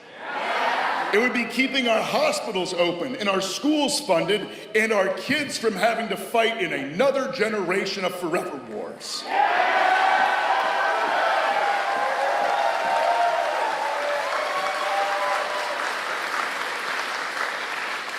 Common sense would be releasing the Epstein files. Oh, but Epstein's a hoax. Should be unafraid of upsetting the wannabe king to whom Susan Collins bows. Susan Collins said she would only serve 2 terms. She's now running for her 6th. Yikes. She has worked and getting 21 times richer. in politics longer than Joe Biden. Yikes. She hasn't held a town hall since I was in 8th grade. Ooh. I've held 83 town halls in the past 8 months. Dude, that's insane. That's why he's going to win, guys. She has not held a town hall since he was in 8th grade. He's like 41, okay? That's like 27 years, okay? Since she's held a town hall, which is like, you know, that means in her 2nd term, she held a town hall, bro. Dude, you know, that is, or in her 1st or 2nd term, right? That's crazy. Dude, that's fucked up. You know, I mean, that's outrageous. It's just nuts to think about. 83 town halls in 8 months is crazy. Although, like I said, though, guys, I look at Graham Platner's campaign, not just about him and his policies, but as like a roadmap for how to run a campaign. if you wanted to run for a state office because of, you know, what he's doing, he basically is just going door to door. Like, if you don't have a lot of money or name notoriety, you're not a well-known politician, you have to literally just go and do those local events and go door to door and shake hands and meet the people in every nook and cranny of your state and be like, how are you being failed right now? What can we do to make your life better? And you got to get those people to believe in you, believe that you can fight for them. I don't know, dude, his campaign, regardless of what happens, I've really been paying attention to the way he's operated. You know what I'm saying? What are you trying to hide, Senator Collins? Now, the truth is, Susan Collins doesn't serve us. She serves Donald Trump. She serves the Epstein class. She serves her corporate donors and the corrupt political system that has rigged the economy against us. She does not serve us, and so we will defeat Susan Collins.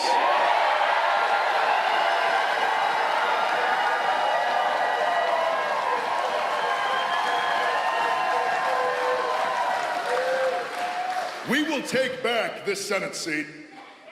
We will take back our power. And when we do, I want you to imagine what it will feel like when we hold Trump and his criminal enterprise to account. There you go, baby. When we end prescription drug price gouging. When a trip to the grocery store, to the gas station, doesn't break the bank. When everyone who was born in Maine, raised in Maine, and who loves Maine can stay in Maine.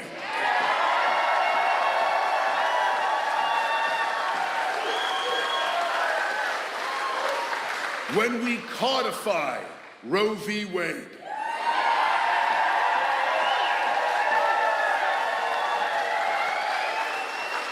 When we pass Medicare for all.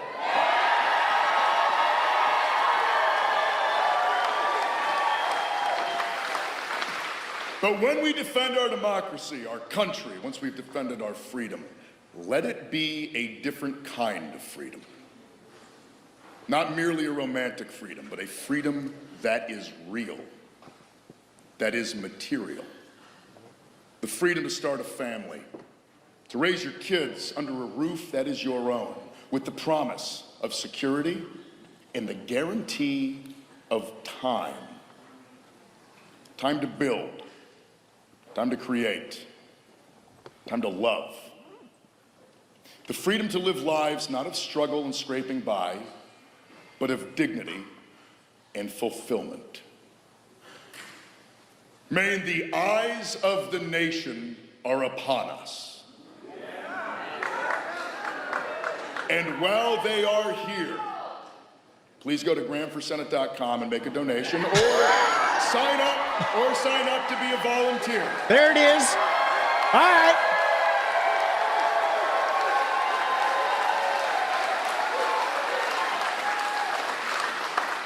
There's an old saying, as Maine goes, so goes the nation.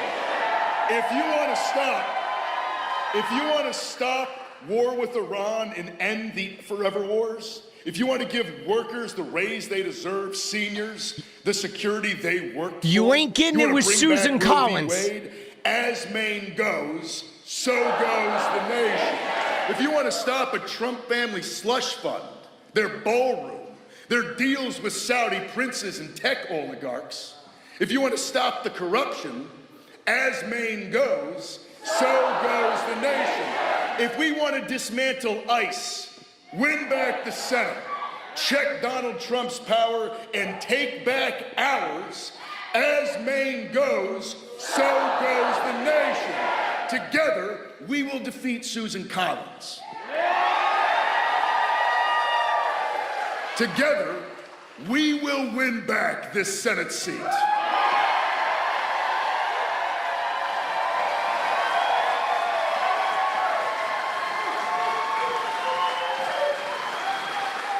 And together, we are going to take back our power. Thank you very much. Thank you, man. Dude, that shit is powerful because, guys, when you think about it, like, what the fuck is Susan Collins running on? Right? Like, what is Susan Collins even running on? What is her platform? Closing rural hospitals? Like Donald Trump allowing him to do the tariffs, letting him go to war, putting Kavanaugh on the fucking Supreme Court and taking away abortion, right? Like the big, beautiful bill, tax cuts for data centers and rich people. Like, what the fuck is her platform? Letting Donald Trump just build a ballroom and fucking bully female reporters and shit, you know?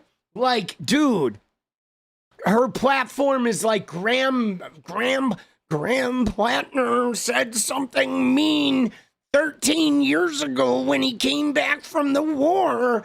Oh, Graham Platner, right? She's all like, you know, I know she's got a condition or whatever. And I'm trying not to be ableist, okay? Because I'm not making fun of her condition.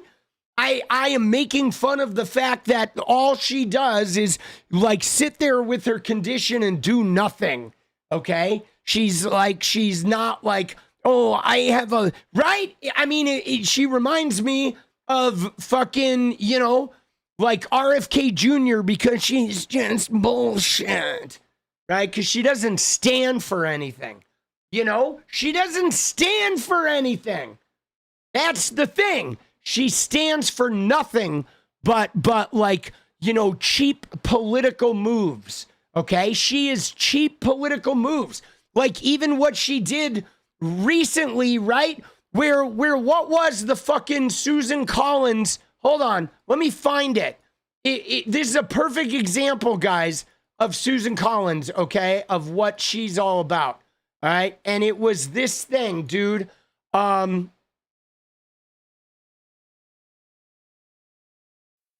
It was, she had a vote, okay? Where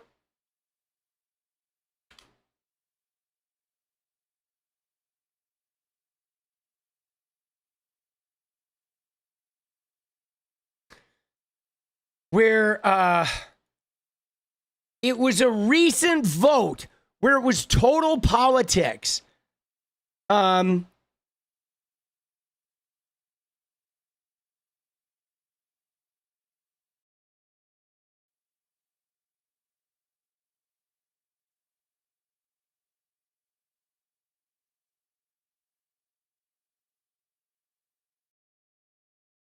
There was a vote that was like a sham, okay?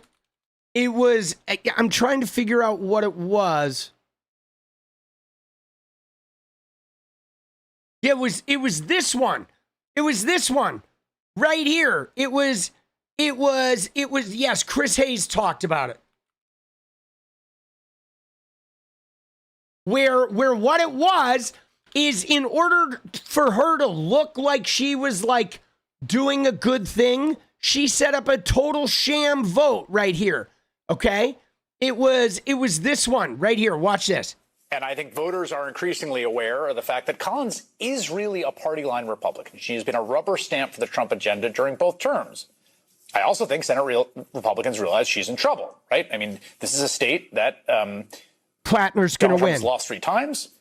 She managed to win in 2020, but she's got a real tough road ahead of her. So yesterday, this is important. You know why she won in 2020, guys? You got to remember, the only reason this witch won in 2020 is because they had yet to overturn Roe v. Wade. Okay? Kavanaugh was in there, but they hadn't overturned it. They waited until Joe Biden was president, and then they overturned it during Joe Biden's presidency. Okay? If they had overturned Roe v. Wade in 2019, she would have fucking lost in 2020, guys. Okay? So she hadn't yet, like, people hadn't yet been punished for her sins. But watch this little bit Understand here. how this goes. So Senate controls the majority, right? They're doing this reconciliation bill where they've got a bunch of votes. And yesterday, the Senate majority basically staged a sham vote intentionally, like a show, like a little play, where she and a couple of other Republicans, also up for re-election, got to cast meaningless votes against Donald Trump's $1.8 billion slush fund for insurrectionists. Right? That's what it was. Okay, they set up a vote about the 1776 fund, and a bunch of Republicans that are running right now got to vote no on this 1776 slush fund thing, but it was like a meaningless vote, okay, because the slush fund itself was illegal, but they held a vote that with a thing that's not even going to go to the House, right? They set up a vote. Right? They set up a total bullshit vote to provide cover so they could go out there and say, oh, we voted against this Trump, J6 fund thing. Now, everyone knew that it was doomed to fail from the beginning. They weren't actually going to vote it down because Republicans don't actually want to cross the leader of their party. And which is weird because on this particular thing, the slush fund, the Trump administration says it's not going forward. So it should be easy to put in legislation that says it can't happen, right? We're all in agreement. But they don't actually want to bar your money from being stolen from the government to pay off cop beaters and seditionists. And so what they do is Collins gets to pretend to be independent when the states don't actually matter. But this is the other part of this. When everything is on the line, well then, Collins is a reliable vote. She's demonstrated she would always stand with Trump. Of course, voting for the big, ugly bill that woman mentioned that has led to hospital closures. And also, after all, she was the key vote to get Brett Kavanaugh on the Supreme Court. There has also been considerable focus on the future of abortion rights based on the concern that Judge Kavanaugh would seek to overturn Roe v. Wade. Protecting this right is important to me. To my knowledge, Judge Kavanaugh is the first Supreme Court nominee to express the view that precedent is not merely a practice and tradition, but rooted in Article 3 of our Constitution itself. As the judge asserted to me, a long-established precedent is not something to be trimmed, narrowed, discarded, or overlooked. Dude, if she voted no on Kavanaugh, there's no Kavanaugh. Okay, she brought it to 50 that then allowed J.D. Vance to fucking Mike Pence. Sorry. Mike Pence, right?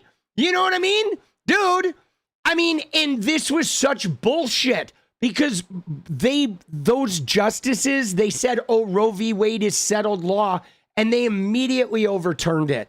Okay. And Brett Kavanaugh, so much suspicious shit. He had like country club bills paid, credit cards paid, his mortgage paid.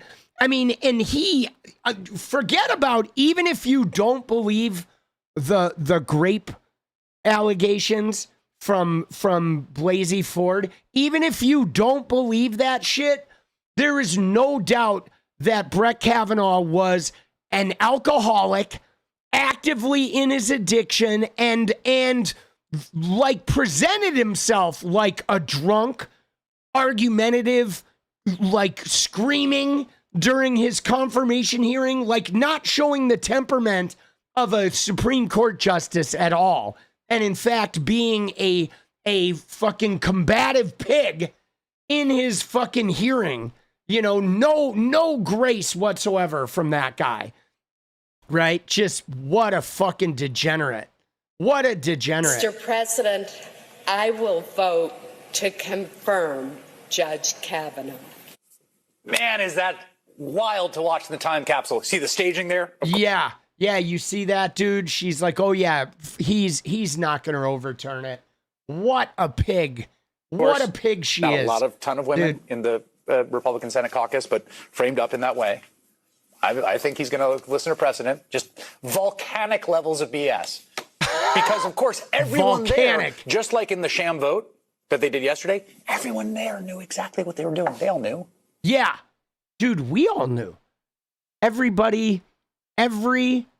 think everybody who was not a MAGA Republican, that anybody who had a brain cell knew that Brett Kavanaugh was going to overturn Roe v. Wade. And Amy Coney Barrett, the same. Everyone knew it. Like, it was like, no shit. That's literally the only reason they were nominated. The only reason Brett Kavanaugh and Amy Coney Barrett were nominated to the Supreme Court was so they would overturn Roe v. Wade, and so they would gut whatever they could from the Voting Rights Act and the Civil Rights Act, right? And so they would fucking protect Trump's presidential abuse of power. And ultimately, I believe they want to outlaw birth control and mifepristone as well, even though they haven't done it yet, and gay marriage. But those are literally the reasons why those motherfuckers were put on there. So don't fuck with me, dude. You know what I mean? Like, come on, bro. All right, that being said, we got into Platner. I'm gonna bump Candy Owens. I gotta go make some videos, guys. It's 1:22. We already went a little bit over time, but like, dude, I'm excited about the Platner victory. And let's go. Yes, guys, I mean, let me put it to you this way. If we lose the Senate, I believe Alito and maybe Clarence Thomas will retire. They're going to try to put 2 young people on there. But it doesn't matter, guys, because once we take Congress back and get the presidency, the next time that happens, we're going to fucking... The Supreme Court's got to be modified, dude. But, dude, we need to win. And I don't care who it is. I don't care if they are ugly motherfuckers with burned faces who were nasty ass drunks 20 years ago. We're going to fucking take that power back, boss. Right? Let's fucking go. Pack the court. Term limits on the court. No stock trading for fucking Congress or congressional families. Dude, no more of this shit, boss. No fucking more, bro. Dude, I might throw my hat in the ring, okay? I might. I mean, I know this sounds crazy, but I've been watching Graham Platner, and you know why I've been watching Graham Platner? Because I don't know. I don't know if I'm supposed to run for office or if I'm supposed to be a political commentator. But I will say this, guys. Ron Wyden's seat is coming up in 2028, and he is a great guy who's done good for Oregon, but he's got some questionable things about, like, the money in Gaza. And he's old. And I think he's too old, and I think he's running again. And I think a renegade running against Ron Wyden would be amazing. But I also think it would be like a Graham Platner situation, where if I were to do something crazy like that, the establishment machine would try to cut my fucking head off. You know what I'm saying? So I don't know. It's been something on my radar that I've just floated energy out. I let the universe kind of make these decisions, but it's like a thought of, like, then I wouldn't have to, like, leave Oregon, because I thought about moving back to Wisconsin and running for a Congress seat, but I'm like, I've been watching Graham Platner and thinking, like, shit, dude, I have just enough shit that in my life that if they came after me, I would make a lot of national headlines. My voice would be, everybody would be asking me to defend myself. You know what I'm saying? So I don't know. We'll see. It's tiny blip on the radar. It's probably 99% no, but I've thought about it. I've thought, like, that would be interesting to run a Platner campaign. But I know I don't have any tattoos like that. But, dude, I've said a lot of mouthy shit on Twitter. I have tweets, dude. I have tweets, and I have ex-girlfriends, and I have, you know, like years of alcohol trauma. Dude, I have a lot of shit, bro. You know, but I feel like Donald Trump has changed the bar. He has changed the bar of what the type of people that can run. So we'll see. It would, I would need some support from the universe to do that type of craziness. But it's, it's a thought. All right. I'm leaving you on that. All right. I'm going to leave you on that. And then now we're going to dance though. All right. You ready? Let's go, baby. I just might be crazy enough to do it.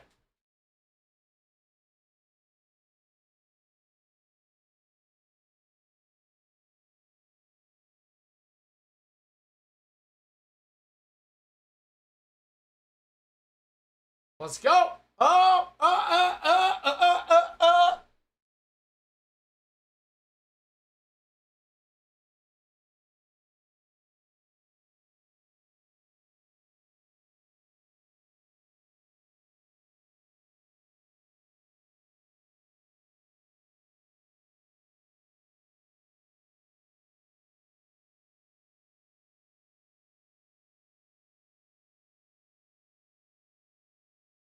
You ready? Oh. Let's go, dude. You ready for a little deja vu? Who's ready? Who's ready for some deja vu? We earned that shit, baby. Paula says go for it. Hey!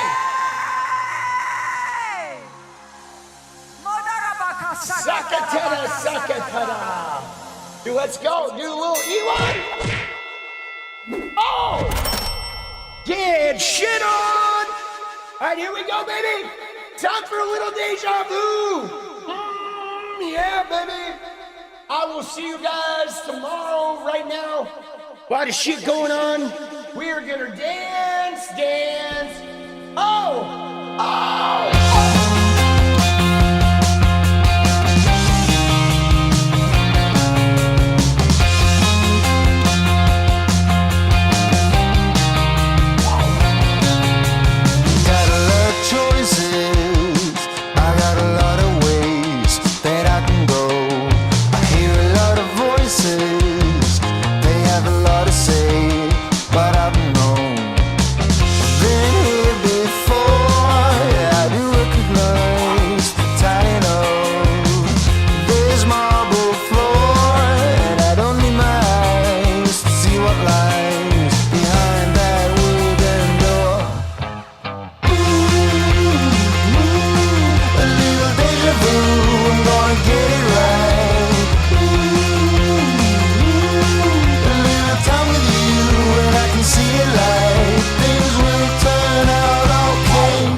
Looks good on you. Dude, I'm fucking out of breath, bro. When every bruise looks good on you. You found out that nobody is perfect, And you doubt that anything is worth it. Look around, the world is a circus. You're on blue. Stop the thinking, I forgot to mention. Are you joking? I need some attention. And nothing's working, so change your direction. You're on blue. Who knows you're on blue? When every bruise looks good on you. Tell me who knows you're on blue. When every bruise looks good on you. All right, guys. Thank you for another great show. Thank you for taking this journey with me. Dude, we got a long way to go, baby. We do. And it's not going to be easy because, unfortunately, Donald Trump is a rancid piece of shit. All right? But fuck him, dude. We're going to win this because you cannot tamp down the spirit of the fighting human soul. All right, I love you guys. I will see you tomorrow. And in the meantime, stay radiant. Good night. I love you.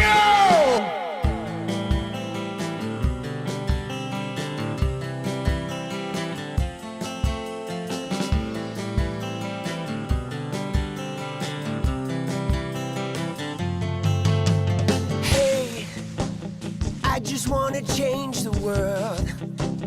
I just want the perfect girl. I don't want to hang around. I'd rather be found. It gets better. I wonder my pleasure together. Everyone's waiting, anticipating.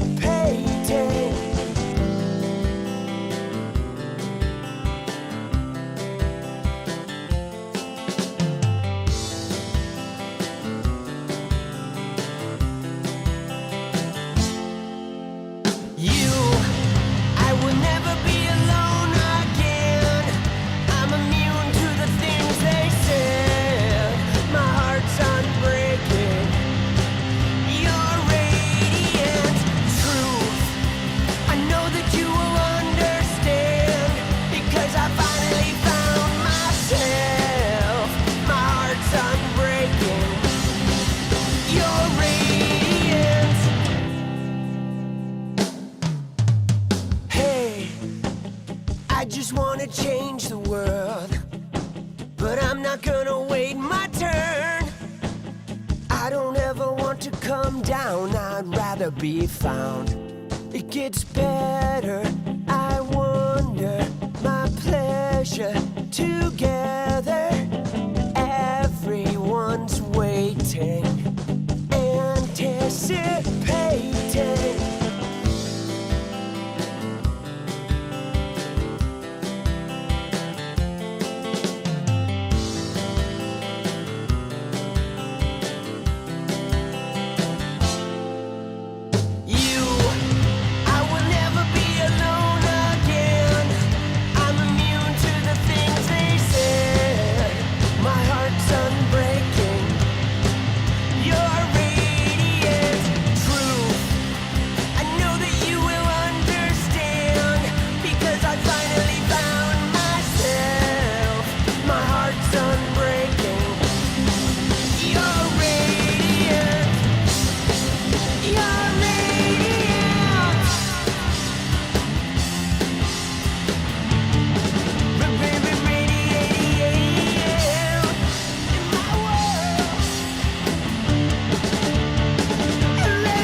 It's about you. I would never be alone.